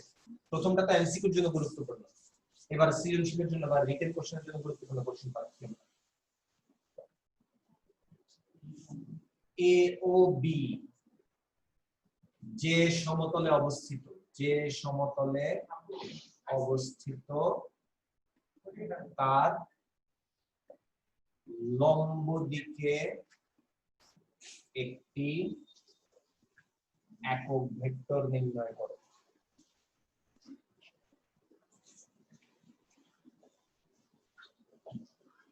এই কোশ্চেনটা খুবই কমন কোশ্চেন, দেখবা যে এমন হয়েছে দেখছি যে নদী নৌকার অঙ্ক দিয়ে রাখছে, নদী নৌকার এই যে স্রোতের বেগ, নৌকার বেগ দেয়া আছে, ওই দিয়ে মনে করো গ নাম্বার অঙ্কে অপর পারে যাইতে কত সময় লাগবে এই টাইপের কোশ্চেন দিছে, কিন্তু ঘ নাম্বারে দিছে কি যে এই উক্ত ভেক্টর অর্থাৎ স্রোতের বেগ এবং নৌকার বেগ উভয় ভেক্টরের সমতলের লম্ব দিকে একটি একক ভেক্টর নির্ণয় করো। তার মানে ওই দুইটা ভেক্টরকে আমাদের এ আর বি বা কিছু একটা ধরে নিয়ে তাদের সমতলের লম্ব বরাবর একক ভেক্টর বের করা লাগবে, এরকম।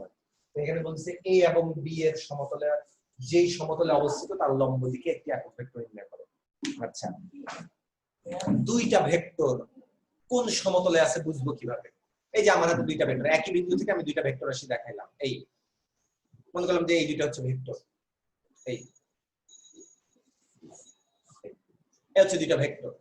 এখন দেখো এই দুইটা ভেক্টরকে আমি যদি এইভাবে রাখি, তাদের তল হচ্ছে এটা, যদি এইভাবে রাখি তল হচ্ছে এটা, একটু ঘুরাই দিলাম এটাকে, এবার ঘুরাই এইদিকে আনলাম, তখন কিন্তু তল হচ্ছে এই যে এই তল। অর্থাৎ বইটা মনে করো একটা বই নিচ্ছি, বই নিলে বুঝা যাবে এই যে বইয়ের তল, ঠিক আছে? এই যে মার্কার দুটো হচ্ছে এখন বইয়ের তলে আছে, ঠিক আছে? এই বইয়ের তলে আছে মার্কার দুটো। মনে করো একটা মার্কারকে এখন আমি সরাই এরকম আছে তো, যে কোনো একটাকে সরাই আমি এরকম রাখলাম, দেখো যখন এরকম রাখবো তখন এই তল। মোট কথা এই জিনিসটাই বুঝাইতে যাচ্ছে যে দুইটা ভেক্টরকে তুমি যেভাবেই রাখো না কেন তারা দুইটা মিলে একটা তল সবসময় তৈরি করবেই। কিন্তু তৃতীয় আরেকটা যদি ভেক্টর আনতে চাও, তৃতীয় আরেকটা ভেক্টর আনতে গেলে ঝামেলায় পড়ে যাবে। এই যে তৃতীয় আরেকটা ভেক্টর আনতেছি, এই তৃতীয় ভেক্টরটা একই সমতলে নাও থাকতে পারে সবসময়, কিন্তু দুইটা ভেক্টরকে তুমি যেভাবেই রাখো না কেন তাদেরকে দুইজনকে মিলে একটা সমতল তুমি পাবাই। যেমন এক্স অক্ষ আর ওয়াই অক্ষ মিলে এক্স ওয়াই তল, ওয়াই জেড মিলে ওয়াই জেড তল, মানে ওয়াই অক্ষ আর জেড অক্ষ মিলে, আবার এক্স অক্ষ আর জেড অক্ষ মিলে এক্স জেড তল। কিন্তু এক্স ওয়াই জেড তিনটা মিলে কিন্তু একই তল হয় না। একই তলে হইতে গেলে তখন নির্দিষ্ট শর্ত আরোপ করা লাগে, নির্দিষ্ট শর্ত আরোপ করা ছাড়া একই তলে হয় না।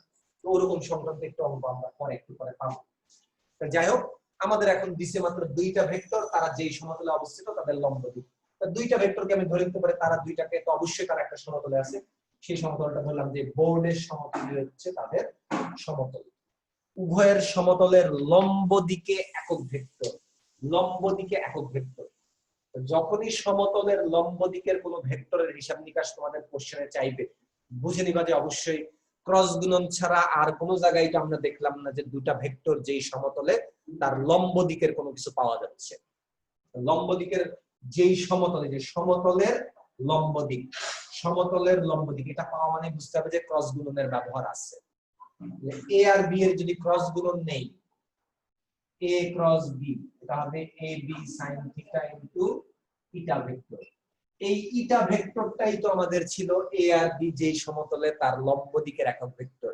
অ্যাকচুয়ালি এই ক্রস গুণফলের যে একক ভেক্টর এটাই তোমাকে কিন্তু এই যে লম্ব দিকের একটি একক ভেক্টর, তাহলে অ্যাকচুয়ালি কে ওই ইটাটাই হচ্ছে আমাদের অ্যানসার, ওই ইটাটাই আমাদের অ্যানসার। তো ইটা যদি বের করতে চাই লিখতে হবে আমাকে a cross b divide by ab sin লিখলাম। কোশ্চেনে কি a এর মান দেওয়া নাই, চাইলে বের করে নেওয়া যাবে। b এর মানও দেয়া নাই, কিন্তু বের করে তো নেওয়া যাবে √1 সমতুল্যের স্কয়ার। মধ্যবর্তী কোণ থিটাও তো দেয়া নাই, থিটাও তো বের করে নেওয়া লাগবে। থিটা তো আমরা দেখছি যে ডট গুণন ব্যবহার করে আমরা মধ্যবর্তী কোণ নির্ণয় তো দেখছি, এখানে তাহলে ক্রস গুণন ব্যবহার করে বের করা যাবে। কিন্তু এত কষ্ট করে কেন করতে যাব? ab sin থিটাকে তো আমি এইভাবে বলতে পারি, এটা তো অ্যাকচুয়ালি কি ক্রস গুণফলের মান ইনটু ইটা ভেক্টর, এইভাবে তো লেখা যায়। কারণ ab sin থিটা অ্যাকচুয়ালি কি এই ক্রস গুণফলের মান, তার মানে আমি ab sin থিটা না লিখে a ক্রস b এর মান লিখতে হবে। মাত্রই তো আমরা দেখলাম যে a ক্রস b সমান কত পাইছি, এই a ক্রস b সমান কত পাওয়া গেছিল খাতার মধ্যে তোমরা লিখছো না? একটু দেখো তো কত পাওয়া গেছিল a ক্রস b সমান, জানাও তো।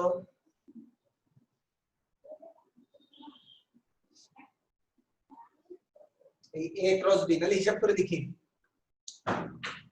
i বাদ -3 ইনটু -1 মানে 3 আর এদিক হচ্ছে কত 4, 3 থেকে বাদ যাবে হচ্ছে 4, তার মানে -i। এরপর হচ্ছে যে এবার j এর সময় হচ্ছে j বাদ -2 -4, তার মানে +6j। আর k এর সময় k বাদ, তাহলে i যদি হিসাব করি 2 মাইনাস হচ্ছে প্লাস, তাহলে প্লাস কে 5 কে। এই দেখো তো এটাই আসে কিনা ক্রস গুণন, আমি জাস্ট মুখোমুখি করছি। তার মানে a ক্রস b অর্থাৎ ক্রস গুণফলকে ক্রস গুণফলের মান দ্বারা ভাগ করতে হবে, তাহলে a আর b এর ক্রস গুণফলটা আমরা নির্ণয় করতে পারতেছি। আর এটার মান তাহলে কি √-1 এর স্কয়ার, মানে i এর সহগের স্কয়ার প্লাস 6 এর স্কয়ার প্লাস 5 এর স্কয়ার, √সহগগুলোর স্কয়ার, তাহলে যে ক্রস গুণফল ডিভাইডেড বাই ক্রস গুণফলের মান। এটাই হচ্ছে a আর b যে সমতলে অবস্থিত তার লম্ব দিকে একক ভেক্টর। কিন্তু এখানে খেয়াল রাখতে হবে যে তুমি যখন a ক্রস b করবা, এখন এই ইটা ভেক্টরটা অ্যাকচুয়ালি কি হতে পারে, যদি a ক্রস b করি তাহলে ইটা ভেক্টর পাবো তলের লম্ব বরাবর বাইরের দিকে, আর কিন্তু b ক্রস a করলে ইটা ভেক্টরটা পাবো তলের লম্ব বরাবর ভেতরের দিকে। এজন্য দেখবা যে কোন কোন বইয়ে এই দুইটা একক ভেক্টর অর্থাৎ প্লাস আর মাইনাস বাইরের দিক আর ভেতরের দিক দুইটাই বোঝানোর জন্য এখানে প্লাস মাইনাস ইউজ করছে। এজন্য প্লাস মাইনাস দিয়ে আছে তার মানে যে ভুল আছে তা না, ওইখানে অ্যাকচুয়ালি লম্ব দিকের একটি না দুটি একক ভেক্টর, প্লাস মাইনাস দেয়া আছে তার মানে দুইটা একক ভেক্টর দেখাচ্ছে, প্লাস দিকে একটা একক ভেক্টর, মাইনাসের দিকে আরেকটা একক ভেক্টর, হচ্ছে হিসাব। এইজন্য তুমি যখন তোমাকে একটি মাত্র একক ভেক্টর নির্ণয় করো এরকম বললে তুমি একটাই প্লাস দিয়ে করে দেখাবা, আর অপশনে মনে করো প্লাস মাইনাস দেওয়া আছে তাহলে প্লাস মাইনাস দেওয়াটাই দিবা, ঠিক আছে, ওটাও তো সঠিক, ওটা তো ভুল না।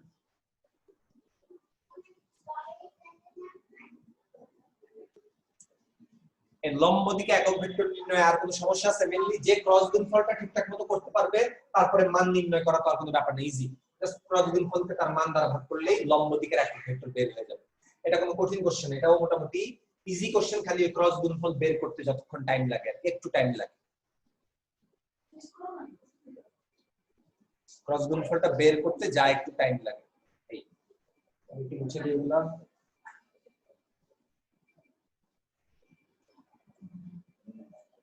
তাহলে ক্রস গুণফলকে ক্রস গুণফলের মান দ্বারা ভাগ, তাহলে পেয়ে যাব লম্ব দিকের একক ভেক্টর। প্লাস মাইনাস কেন? কারণ ক্রস গুণন করলে আমরা তলের লম্ব বরাবর বাইরের দিকে একটা একক ভেক্টর পাই, ভেতরের দিকে একটা একক ভেক্টর পাইতে পারি, যার কারণে প্লাস মাইনাস দ্বারা ওই দুইটা দিকে তলের লম্ব বরাবর বাইরের দিক ভেতরের দিক দুইটা দিকে বোঝাচ্ছে, তার মানে অ্যাকচুয়ালি এখানে দুইটা একক ভেক্টর দেখানো হচ্ছে। তা তোমাকে রিটেনে আসলে তুমি প্লাস মাইনাস না দিলেও কোনো সমস্যা নাই, কারণ বলে দিছে একটা একক ভেক্টর, তার মানে প্লাস দিলে একটা একক ভেক্টর পাবো, মাইনাস বসলে আরেকটা একক ভেক্টর পাবো। আর এমসিকিউ তে আসলে তখন দেখবে যে প্লাস মাইনাস দেওয়া যে অ্যানসারটা যদি থাকে তাহলে ওইটাই দেখাবা, আর না থাকলে তো প্লাস দেয়া বা মাইনাস দিয়ে যে কোনো একটা দাগাই দিবা। এবার থার্ড কোশ্চেন, এ ও বি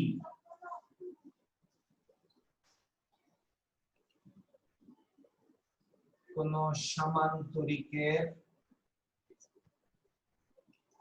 আগে ত্রিভুজ দিই, কোন ত্রিভুজের সন্নিহিত বাহু হলে তার ক্ষেত্রফল কত, অথবা 4 নাম্বার দিয়ে একবারে, অথবা না, এ ও বি কোন সামান্তরিকের সন্নিহিত বাহু হলে তার ক্ষেত্রফল কত। এ ও বি কোন সামান্তরিকের কর্ণ প্রকাশ করলে বা কর্ণ হলে তার ক্ষেত্রফল,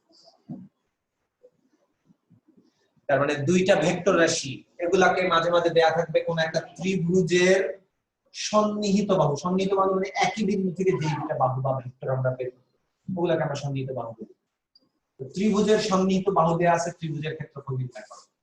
তাহলে একটা সামান্তরিকের সন্নিহিত বাহু দেয়া আছে এ বি, তার ক্ষেত্রফল বের করো। অথবা সামান্তরিকের কর্ণ, কর্ণ বলতে তাহলে এই একটা কর্ণ এই একটা কর্ণ, ওই দুইটা আছে দুইটা ভেক্টর রাশি এখানে এ আর বি, তখন ক্ষেত্রফল নির্ণয় করো। এই তিন রকম ঘটনা ঘটতে পারে, এই তিন রকম ক্ষেত্রে তোমাদের ক্ষেত্রফল নির্ণয় করতে। এই ক্রস গুণফল দিয়ে কিন্তু অ্যাকচুয়ালি ক্রস গুণফলের একটা কাজ আমরা দেখছি হচ্ছে কি, ওই যে টর্কের ক্ষেত্রে ঘূর্ণন গতিটা ব্যাখ্যা করতে পারছি টর্কের মান থেকে, আর হচ্ছে যে পাশাপাশি মানে এই ক্রস গুণফলের মেইন ব্যবহারটা হচ্ছে কিন্তু এই ক্ষেত্রফল নির্ণয়, কোন একটা ক্ষেত্রের ক্ষেত্রফল নির্ণয় কিন্তু ক্রস গুণফলের ব্যবহার হয় বেশি।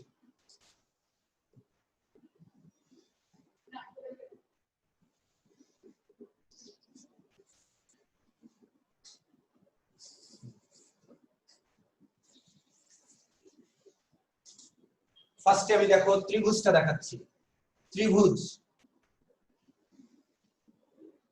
এই এ হচ্ছে বি। ত্রিভুজের ক্ষেত্রফল তো সূত্র আমি জানি যে হাফ ইনটু ভূমি ইনটু উচ্চতা, হাফ ইনটু ভূমি ইনটু উচ্চতা।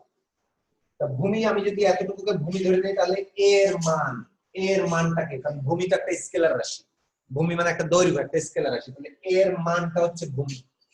ক্ষেত্রফল তো অবশ্যই একটা স্কেলার রাশি, স্কেলার মান আর কি, ক্ষেত্রফলের মানটা বের করবে, স্কেলার মান।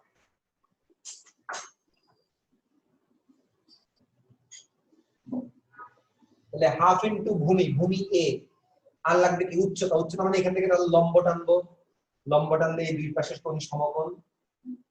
এখন লাগবে উচ্চতা, কিন্তু আমার তো দেয়া আছে শুধুমাত্র এ আর বি, এখান থেকে উচ্চতাটা পাবো কিভাবে? এই উচ্চতা পাওয়ার জন্য আমরা করি কি, ধরে নেই উচ্চতাটা এইচ, আর এই এ আর বি এর মধ্যবর্তী কোণটাকে আমরা ধরে নিই থিটা, এ আর বি এর মধ্যবর্তী কোণটাকে ধরে নেই থিটা। তাহলে দেখো এই ছোট্ট যে ত্রিভুজটা হইছে, এটা একটা সমকোণী ত্রিভুজ যার সমকোণের বিপরীত বাহু মানে বি, এটা হচ্ছে অতিভুজ। সূক্ষ্মকোণ বিবেচনা করছি, তাহলে সূক্ষ্মকোণের সাথেরটা ভূমি, কিন্তু সূক্ষ্মকোণের অপোজিট মানে এইচটাকে আমি বলতে পারবো এই ত্রিভুজের ক্ষেত্রে লম্ব। সূক্ষ্মকোণের বিপরীতটা লম্ব আর সমকোণের বিপরীতটা অতিভুজ। লম্ব বাই অতিভুজ এইচ বাই বি এর মান, এটা সমান আমি বলতে পারি sin থিটা। তাহলে এখান থেকে এইচ ইকুয়াল টু কি, বি sin থিটা। তাহলে এই যে যদি মধ্যবর্তী কোণ কিছু একটা ধরে নেই থিটা, এ তো ভূমি ঠিক আছে, আর এ আর বি এর মধ্যবর্তী কোণ যদি আমি জানি থিটা, তাহলে ওই সেকেন্ড যেটা ওটার বি sin থিটা নিলে আমি পাবো হচ্ছে উচ্চতা। লম্ব উচ্চতাটা পাবো কিভাবে, বি sin থিটা নিলে, বি ইনটু sin থিটা সমান ছিল। তার মানে হাফ ইনটু ভূমি ইনটু উচ্চতার জায়গায় বসাবো বি sin। এই এ বি sin থিটা মানে কি, এর মান বি এর মান sin থিটা, এইটা আর এইটা একই কথা। এই যে মডুলাস আর ভেক্টর চিহ্ন ছাড়া লিখতে এটা, এটার সঙ্গে খালি একটা এইটা ভেক্টর লাগাই দিলে তো আমাদের a ক্রস b হয়ে যায়, আর a ক্রস b এর মান বের করতে তাহলে এইটা বাদ দিয়ে দেব। তার মানে অ্যাকচুয়ালি এখানে কি নির্ণয় হচ্ছে বলতো, ইজিলি বোঝা যাচ্ছে যে a আর b এর sin থিটা না, এতটুকু আমি বলতে পারি হাফ ইনটু ক্রস গুণফলের মান, হাফ ইনটু ক্রস গুণফলের মান, এটাই হচ্ছে এই ত্রিভুজের ক্ষেত্রফল। হাফ ইনটু ক্রস গুণফলের মান, এটাই হচ্ছে ত্রিভুজের ক্ষেত্রফল।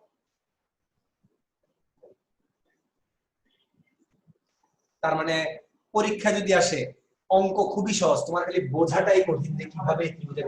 এই প্রমাণটা কেন দেখাইলাম, কারণ সৃজনশীলে মাঝে মাঝে এই কোশ্চেনটা আসে যে ত্রিভুজের দুটি সন্নিহিত বাহু এ আর বি হলে প্রমাণ করো যে তাদের ক্ষেত্রফল হচ্ছে হাফ ইনটু ক্রস গুণফলের মান। তখন তোমার কাজ কি, এই চিত্রটা আঁকবা। 9 10 এর ত্রিকোণমিতি অনুযায়ী লম্ব বাই ত্রিভুজ হচ্ছে sin থিটা, ওই থিটা ধরে নিলা, তাহলে ত্রিভুজের ক্ষেত্রফল হাফ ইনটু ভূমি ইনটু উচ্চতা, ভূমির জায়গায় এ, উচ্চতার জায়গায় বি sin থিটা বসে প্লেট টুকে লিখে দিবা, এই ক্রস দিয়ে প্রমাণ হয়ে গেল। 2 বা 3 লাইনের প্রমাণ। এই প্রমাণটা কিন্তু আসে রিটেনে, এজন্য এটা করে দিলাম, এটা মাথায় রাখবা। তাহলে এখন তোমার কাজ কি, এ বলতে এই ভেক্টর, বি বলতে এই ভেক্টর, এই দুটার ক্রস গুণন। এখন তো আর কি আর ক্রস গুণন আমার দেখানো লাগবে না, তোমরা নিজেরাই পারবে। এতক্ষণ তো ক্রস গুণনই দেখাইলাম। ক্রস গুণনটা যদি করতে পারো, সামনে খালি হাফ। ত্রিভুজের সন্নিহিত বাহু দেওয়া থাকলে ক্ষেত্রফলের সূত্র হাফ ইনটু ক্রস গুণফলের মান। এবার দেখো সামান্তরিক। সামান্তরিক মানে কি, বিপরীত বাহু সমান এবং সমান্তরাল। তাহলে সেই হিসেবে বর্গ কিন্তু এক প্রকার সামান্তরিক, আয়তক্ষেত্র এক প্রকার সামান্তরিক, রম্বস এক প্রকার সামান্তরিক। তাহলে প্রশ্নে যদি কোনো কারণে সামান্তরিকের সন্নিহিত বাহু না দেয়া থাকে, আয়তক্ষেত্রের সন্নিহিত বাহু দেয়া আছে, রম্বসের সন্নিহিত বাহু দেয়া আছে, বর্গের সন্নিহিত বাহু দেয়া আছে, মোট কথা সামান্তরিক আকৃতির মানে বিপরীত বাহু সমান এবং সমান্তরাল, এরকম কোন চতুর্ভুজের সন্নিহিত দুইটা বাহু দেয়া আছে, তখন ক্ষেত্রফল নির্ণয় করা যাবে। কিভাবে দেখো, এই ত্রিভুজটাকে জাস্ট একটা ডুপ্লিকেট কপি করে উল্টাই দিলাম, তাহলে ঠিক এরকম একটা, এই ত্রিভুজটাকে উল্টাই পাশে বসাই দিলাম, তাহলে একটা সামান্তরিক হয়ে যাচ্ছে। অর্থাৎ সামান্তরিকের কর্ণ, যে কোনো কর্ণ, এই কর্ণ আঁকি আর এই কর্ণই আঁকি, প্রত্যেকটা কর্ণই সামান্তরিককে দুইটা সর্বসম ত্রিভুজে বিভক্ত করে। তার মানে ত্রিভুজের সন্নিহিত বাহু দেয়া থাকা অবস্থায় ক্ষেত্রফল যদি হাফ ইনটু ক্রস গুণফলের মান হয়, তাহলে টোটাল ডাবল ত্রিভুজের ক্ষেত্রফলের ক্ষেত্রে তাহলে 2 দিয়ে গুণ করলে আর কোনো কি হাফ থাকবে না, যার কারণে সামান্তরিক আকৃতি মানে বর্গ, আয়ত, রম্বস কিংবা সামান্তরিকী তাদের যদি সন্নিহিত বাহু দেয়া থাকে, সবচেয়ে সহজ সূত্র জাস্ট শুধু ক্রস গুণফলের মান, জাস্ট শুধু ক্রস গুণফলের মান বের করলে ক্ষেত্রফল বের হয়ে গেছে, সামান্তরিকের ক্ষেত্রফল।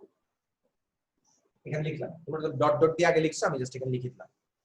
তাহলে ত্রিভুজের সন্নিহিত বাহু দেয়া থাকলে হাফ ইনটু ক্রস গুণফলের মান, সামান্তরিকের সন্নিহিত বাহু দেয়া থাকলে হাফ আর নাই, কারণ ত্রিভুজের ডাবল। তাই কিন্তু পরীক্ষায় কিন্তু সাধারণত বর্গের বাহু কিংবা রম্বসের সন্নিহিত বাহু কিংবা ত্রিভুজের সন্নিহিত বাহু হিসেবে দেয় না, কারণ বর্গের বাহু দেয়া থাকলে, এক বাহু দেয়া থাকলে তো তার স্কয়ার করে ক্ষেত্রফল পাই। তাহলে আমার বর্গের একটা বাহু বললো যে বর্গের একটা বাহু দেয়া আছে 2y - 3j + k, আমার তো আরেকটা বাহুর দরকারই হচ্ছে না, এটার মান বের করব, মান বের করে স্কয়ার করে দিলেই তো এক বাহুর স্কয়ার ত্রিভুজের মানে বর্গের ক্ষেত্রফল এসে পড়ে। তাহলে আর ওই জন্য বর্গ বা আয়তের ক্ষেত্রে সাধারণত অঙ্ক দেয় না, সামান্তরিকের ক্ষেত্রে অঙ্কটা দেয়, যেটাই দেখ একই নিয়ম, কোনো সমস্যা নেই। আর লাস্টেরটাও তাহলে বলে দিই, কারণ সবগুলাই তো ক্রস গুণফল বের করায়, কিন্তু থিওরিটা বোঝাটা হচ্ছে মেইন। থিওরিটা যদি বা সূত্রটা যদি মনে থাকে, প্রত্যেকটা অঙ্কই তুমি ইজিলি পারবা। এবার কর্ণের ক্ষেত্রে দেখো, আমি একটা তাহলে সামান্তরিক আঁকি। এই যে কোনো একটা কর্ণ নেই আগে, মনে করে এই কর্ণটা নিলাম, এই কর্ণ হচ্ছে আমার এ, আর আরেকটা কর্ণ এটা হচ্ছে বি। এবার কিন্তু কর্ণ বলছে এ আর বি যদি কোনো সমান্তরিকের কর্ণ হিসেবে দেওয়া থাকে, তখন ক্ষেত্রফল কিভাবে নির্ণয় করবা? কর্ণ দেওয়া থাকলে কিভাবে ক্ষেত্রফল নির্ণয় করবা? আচ্ছা, তাহলে আমি আগের মতো হিসাব করি, আমি তো ত্রিভুজের ক্ষেত্রফলের সূত্র জানি হাফ ইনটু ভূমি ইনটু উচ্চতা। তাহলে আমি অর্ধেক ত্রিভুজ নেই, অর্ধেক ত্রিভুজ একটুকের ভূমি যদি বলি, দেখো এই যে উপরের ত্রিভুজটুকু নিলাম, উপরের ত্রিভুজটুকু একটা, এই যে ভূমিটাকে এতটুকুকে বলতে পারি এই টোটাল ভূমিটা হচ্ছে এ, আর উচ্চতা যদি বলি, উচ্চতা দেখো সামান্তরিকের কর্ণদ্বয় পরস্পরকে সমদ্বিখণ্ডিত করে, সামান্তরিকের কর্ণদ্বয় পরস্পরকে কি করে? সমদ্বিখণ্ডিত করে। তার মানে এই ত্রিভুজের মধ্যে টোটাল বি এর কিন্তু অর্ধেক আছে, অর্থাৎ এখানে আছে actually half B vector, half B vector আছে। তার মানে একটা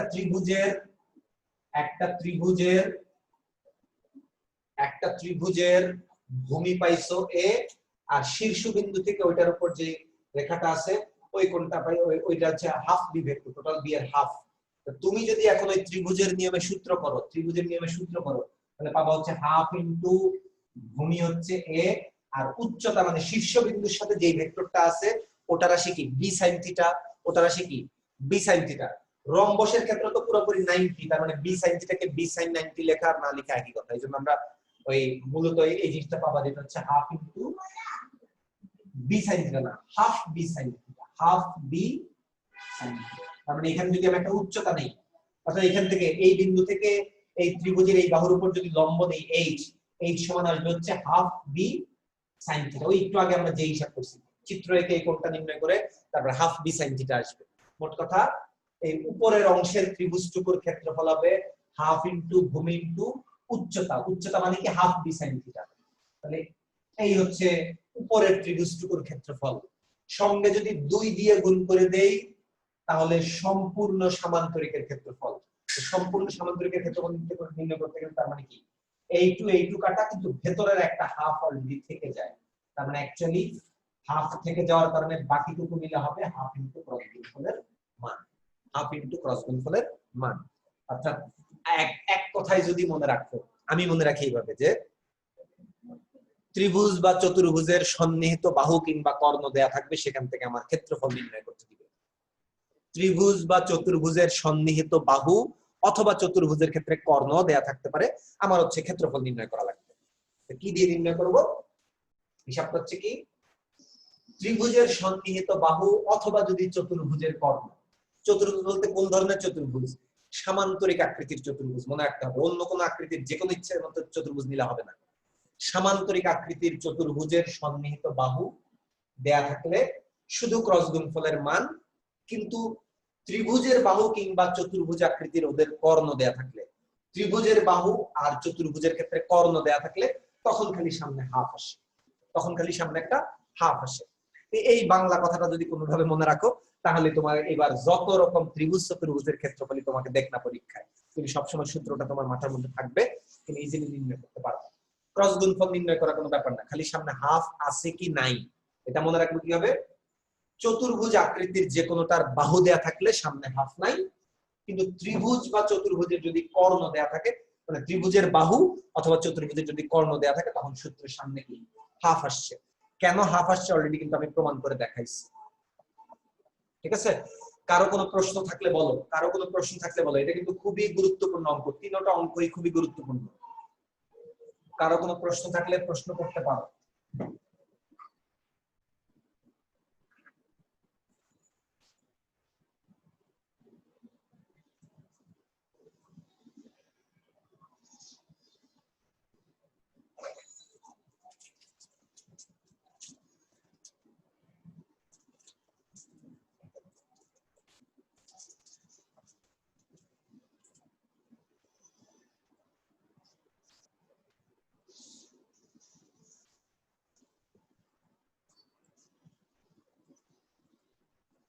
এই সবাই কি আমার কথা শুনতে পাচ্ছ?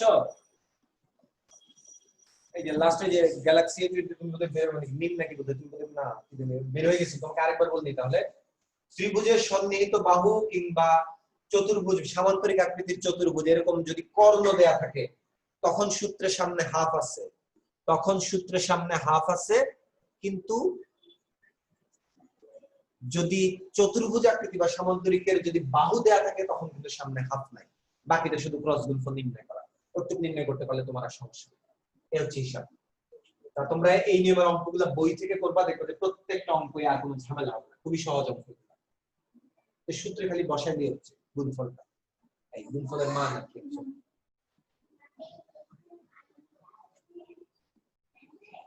এবার হচ্ছে লাস্ট কোশ্চেন বলা যায়, লাস্ট কোশ্চেনই বলা যায়। কয়টা দিয়েছি? চারটা না? 1 2 3 আগে ছিল 3 5টা হয়ে গেছে, মানে 6 নাম্বার কোশ্চেন। এটাই লাস্ট কোশ্চেন বলা যায়, হয়তো এটার সাথে একটু লেজ লাগাইতে পারি। এই আজকের মতো এটাই লাস্ট, এটা হয়ে গেলে আমাদের ক্রস গুণনের মোটামুটি সমস্ত কোশ্চেন অ্যানসার হয়ে যাবে। দেখো প্রয়োজনে আরেকটা করাবো।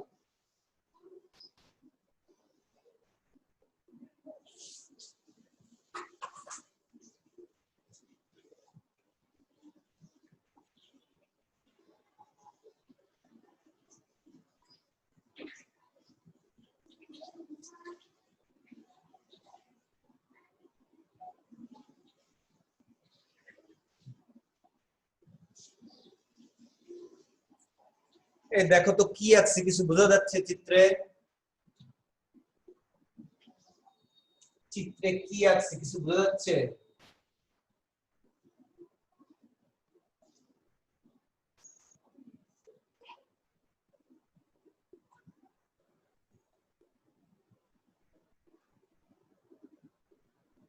এবার বোধহয় কিছুটা বোঝা যাওয়ার কথা। আয়তাকার বক্রের মতো। হ্যাঁ, আয়তাকার ঘনবস্তু না, এটা পুরোপুরি সামান্তরিক আকৃতির ঘনবস্তু। কারণ আয়তাকার ঘনবস্তু হইলে তো মানে পুরোপুরি বক্সের মতো হইতো, লম্ব হইতো, বাহুগুলো লম্ব হইতো না পরস্পর। আমি লম্ব না কিন্তু কোনাকুনি আছে, তাহলে এটাও কিন্তু এক প্রকার সামান্তরিক আকৃতির ঘনবস্তু। বর্গাকার ঘনবস্তু, আয়তাকার ঘনবস্তু, রম্বস আকৃতির ঘনবস্তু, সামান্তরিক আকৃতির ঘনবস্তু, ঘুরে ফিরে সবগুলো কিন্তু একই, ঘুরে ফিরে সবগুলা একই। যে কোনো একটা কৌণিক বিন্দু থেকে আমি যদি একদিকের বাহু একদিকের বাহু একদিকের বাহু, তাহলে মাত্রা কয়টা? তিনটা মাত্রা, দৈর্ঘ্য প্রস্থ উচ্চতা। একই বিন্দু থেকে ওই তিনটা মাত্রাকে যদি তিনটা ভেক্টর আকারে প্রকাশ করা থাকে, তিনটা ভেক্টর আকারে প্রকাশ করা থাকে, তাহলে আমরা যে কাজটা করতে পারি, এই তিনটার ভেক্টর থেকে এই টোটাল ঘনবস্তুটার আয়তন নির্ণয় করা যায়। টোটাল ঘনবস্তুটার আয়তন নির্ণয় করা যায়। আয়তনের সূত্র হচ্ছে কি? ঘনবস্তুর আয়তনের সূত্র হচ্ছে যে ভূমির ক্ষেত্রফল ইনটু উচ্চতা। ভূমির ক্ষেত্রফল ইনটু উচ্চতা। ভূমির ক্ষেত্রফল ইনটু উচ্চতা, এটাই তো আয়তন, তাই না? ভূমির ক্ষেত্রফল ইনটু উচ্চতা। এ আর বি দেখো ভূমির দুইটা বাহু, তাহলে ভূমির ক্ষেত্রফল তো আমরা জানি যে তাহলে একটা সামান্তরিকের সন্নিহিত বাহু দেওয়া থাকলে ভূমির ক্ষেত্রফল কি? তাহলে ক্রস গুণফলের মান ক্রস গুণফলের মানই হচ্ছে তার কি ক্ষেত্রফল, কিন্তু আমার তো শুধু ক্ষেত্রফল না, সঙ্গে লাগবে কি আয়তন। তাহলে এই ক্রস গুণফলের মান না বের করে যদি এটার সাথে এই তৃতীয় বাহুটার ডট গুণন করি, তৃতীয় যে সন্নিহিত বাহু আছে তার ডট গুণন করি, অ্যাকচুয়ালি কি হবে ওই ক্ষেত্রফলের মানের সঙ্গে ডিরেক্টলি উচ্চতার গুণ হবে। অ্যাকচুয়ালি এটা হচ্ছে সমান্তরেখের আয়তন। এই সূত্রটা তোমরা সরাসরি মনে রাখার চেষ্টা করবে যে যে কোনো দুইটার ক্রস করলে ভূমির ক্ষেত্রফল পাওয়া যায়, কিন্তু ভূমির ক্ষেত্রফলের সঙ্গে বা ওই ক্রস গুণের সঙ্গে যদি বা কোনো একটা ভেক্টর রাশির সঙ্গে যখন আরেকটা ভেক্টর রাশি ডট গুণন করে, যেমন বল আর সরণ কিন্তু কি বল ইনটু বলের দিকে সরণের গুণফল, তাহলে ওই বল আর সরণ গুণ করলে কাজ যে হিসাবটা পাই এটা অ্যাকচুয়ালি কি ওই বরাবর দৈর্ঘ্য বা কতটুকু কোণে আছে সেই ডিরেক্ট লেন্থটা পাই আর কি। এই এরকম ক্ষেত্রে আমরা ডট গুণ ইউজ করি। এই ক্ষেত্রফলটা এই উচ্চতা বরাবর আর কতবার আছে এটা বোঝার জন্য অ্যাকচুয়ালি ওই a ক্রস b এর সঙ্গে c এর ডট করলে পাওয়া যায়। আর নরমালি তো 2 ডাইমেনশনাল সামান্তরিককে আমরা সামান্তরিক নামেই ডাকি, কিন্তু ত্রিমাত্রিক বা 3 ডাইমেনশনাল যদি সামান্তরিক আকৃতির ঘনবস্তু থাকে এটাকে বলা হয় সামান্তরেখ। সামান্তরিক না, রেখ র একার, সামান্তরেখ। যেরকম সামান্তরেখের আয়তন অথবা আয়তাকার ঘনবস্তুর তিনটা বাহু দেয়া আছে a b c সন্নিহিত বাহু, ওই সেই আয়তাকার ঘনবস্তুর আয়তন। সূত্র কি যে কোনো দুইটার ক্রস, আমি চাইলে এই কাজও করতে পারতাম a cross c dot b, এটাও করতে পারতাম, অথবা ডট গুণন তো বিনিময় সূত্র মেনে চলে, কারণ a ডট b আর b ডট a দুইটা কিন্তু একই কথা, কারণ কোন তো দুইটাই তো স্কেলার মান, এটা তো আগে পরে গুণ করা একই কথাই। ডট গুণন যেহেতু স্কেলার আসে তার কারণে ডট গুণ বিনিময় সূত্র মেনে চলে। এই ক্ষেত্রের জন্য a cross c dot b অথবা b dot a cross c একই কথাই। তুমি যে কোনো দুইটা সন্নিহিত বাহুর ক্রসের সঙ্গে তৃতীয় বাহুটা ডট গুণন করলেই আয়তন পাবে। তাহলে তুমি a b c এখানে m না দিয়ে মনে করো একটা মান দিয়ে যদি দিতাম 2j, যে কোনো দুইটার ক্রস করে তৃতীয়টার ডট গুণন করে তুমি ইজিলি আয়তন নির্ণয় করে ফেলতে পারবা। ঠিক আছে, এরকম আরেকটা एग्जांपल দেই, এটা এই কোশ্চেনটা লিখে নাও। আরেকটা एग्जांपल দেই যেটা আমাদের এই ইপিপি এর হচ্ছে ডেইলি টেস্টে এই কোশ্চেনটা দিছিলাম আজকে রিটেনে। এখন দেখা যাক ওই যে দুইজন থাকার কথা, প্রান্তিকা তুমি তো ওদের কোশ্চেন দেখার কথা। বলছিলাম যে হচ্ছে ত্রিভুজ আকৃতি ভূমি বিশিষ্ট একটা পিরামিড, ত্রিভুজ আকৃতি ভূমি, তো এই ত্রিভুজ আকৃতি ভূমি আর শীর্ষবিন্দু থেকে এই হচ্ছে একটা পিরামিড, আঁকছি। পিরামিডের ভূমিটা কি ত্রিভুজ আকৃতির ভূমি বিশিষ্ট একটা পিরামিড, যে কোনো একটা কৌণিক বিন্দু থেকে তিনটা বাহু গেছে এ বি আর হচ্ছে সি, এ বি সি তিনটা বাহু মনে করো। আমাদের ঘনবস্তুর এই যে কোনো ঘনবস্তুর মোটামুটি একটা নিয়মিত আকৃতির ঘনবস্তুর ক্ষেত্রফল শুধু সবসময় কি ভূমির ক্ষেত্রফল ইনটু উচ্চতা, যদি সুষম আকৃতির হয়, যদি ওই যে সামান্তরিক বা বর্গাকার আকৃতির ঘনবস্তু হয় সেক্ষেত্রে। কিন্তু এরকম ত্রিভুজ আকৃতির পিরামিডের ক্ষেত্রে কোশ্চেন আমি পিরামিডের ক্ষেত্রফলের সূত্রটাও দিয়ে দিছিলাম, 1/3 ইনটু বেজ এরিয়া, মানে ভূমির ক্ষেত্রফল ইনটু উচ্চতা বা হাইট। হাইট বলতে কোন হাইট? পারপেন্ডিকুলার হাইট, লম্ব দূরত্ব, হেলানো দূরত্ব না, অবশ্যই লম্ব দূরত্ব, পারপেন্ডিকুলার হাইট। আচ্ছা, ভূমির ক্ষেত্রফল ইনটু লম্ব উচ্চতা, এটা থেকেই পিরামিডের ক্ষেত্রফল পাওয়া যায়। তো ভূমিতে কোন দুইটা বাহু আছে এ আর বি, ভূমির ক্ষেত্রফল হবে a ক্রস b এর, মানে a ক্রস b এর গুণফল। আর যেহেতু আয়তন বের করা লাগবে তাহলে মান নির্ণয় না করে ওই উচ্চতা বরাবর শীর্ষবিন্দুর সাথে c নামক যে ভেক্টরটা আছে ওটা ডট গুণন করব, সামনে খালি একটা 1 আছে। এই কাজটা করলে আজকে তোমাদের এই ডেল টেস্টে যে কোশ্চেনটা ছিল এটা পারতাম, মানে রিটেনের যে কোশ্চেনটা ছিল, রিটেন কোশ্চেন এটা এরকম দিয়ে দিছিলাম যে একটা পিরামিডের সন্নিহিত তিনটা বাহু, মানে যে কোনো একটা কৌণিক বিন্দু থেকে তিনটা বাহু হচ্ছে বের করে নেওয়া যায় এবিসি, বা ভেক্টর আকারে বের করে নেওয়া যায়। বিন্দু দেয়া ছিল, বিন্দু থেকে অবস্থান ভেক্টর বা সরণ ভেক্টর বের করে নিয়ে তারপর তিনটা অঙ্ক দিছিলাম। তো প্রথম দুইটা অঙ্ক তো ইজি ছিল, যদি ঠিকঠাক মতো করো। থার্ড কোশ্চেনটা দিছিলাম পিরামিডের আয়তন নির্ণয়। সাথে আয়তনের সূত্রটাও দিয়ে দিচ্ছি। ভূমির ক্ষেত্রফলের সঙ্গে উচ্চতা, মানে ভূমির ক্ষেত্রফল যে দুটো ভেক্টর তাদের ক্রস গুণনের সঙ্গে উচ্চতা বরাবর মানে ওই বরাবর হলাম সিটা যেহেতু আছে ওই সি এর ডট গুণন করলে এই যে আয়তন বের হয়ে গেল। এটা হচ্ছে আয়তন, পিরামিডের আয়তন। এরকম তোমাদের দেখবে যে হয়তো দিলেও দিতে পারে সি এর ছিল, ঠিক আছে। আর এখন যে কাজটা করব দেখো, ওই সামান্তরিক আকৃতির ঘনবস্তুই হোক আর পিরামিড আকৃতিরই হোক, যে কোনো কিছুরই হোক, আমি করলাম কি এটারে ধরে চ্যাপ্টা বানাই দিলাম, চাপ দিয়ে চ্যাপ্টা করে দিলাম। চাপ দিয়ে যদি চাপ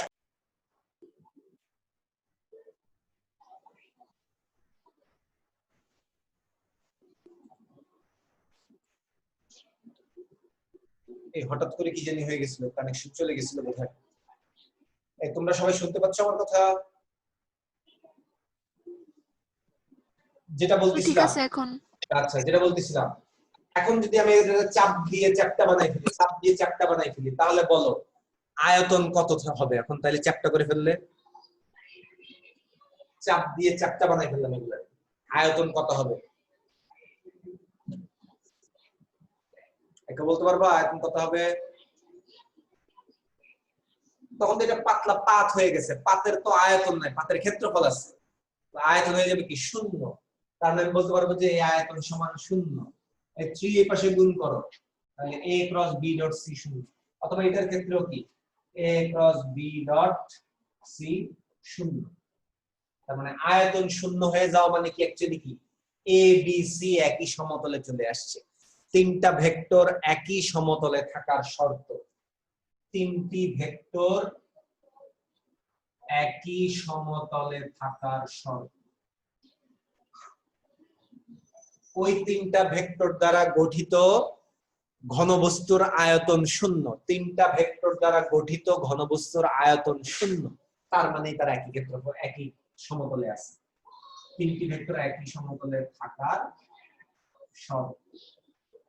যে কোনো দুইটার ক্রস, যে কোনো দুইটার ক্রসের সঙ্গে তৃতীয়টার ডট, এটা সমান আসবে 0। এটা সমান যদি 0 আসে তাহলে বলতে পারবা কি তারা একই সমতলে আছে। এই কোশ্চেনটা পরীক্ষায় আসে যে আমি এই যে একটা অজানা রাশি, এই যে জাস্ট এই লাস্ট কোশ্চেনটা করার জন্য এই অজানা রাশিটা দিছি তোমাকে। আর মাঝখানে এই আয়তনের এই দুটো এতটা গুরুত্বপূর্ণ না, কিন্তু হয়তো তোমাদের দিলেও দিতে পারে, এই জন্য আয়তনটা দেখাই দিচ্ছে। এই লাস্ট কোশ্চেন হচ্ছে অ্যাকচুয়ালি এখনই, m এর মান কত হলে, m এর মান কত হলে a b c একই সমতলে থাকবে, একই সমতলে।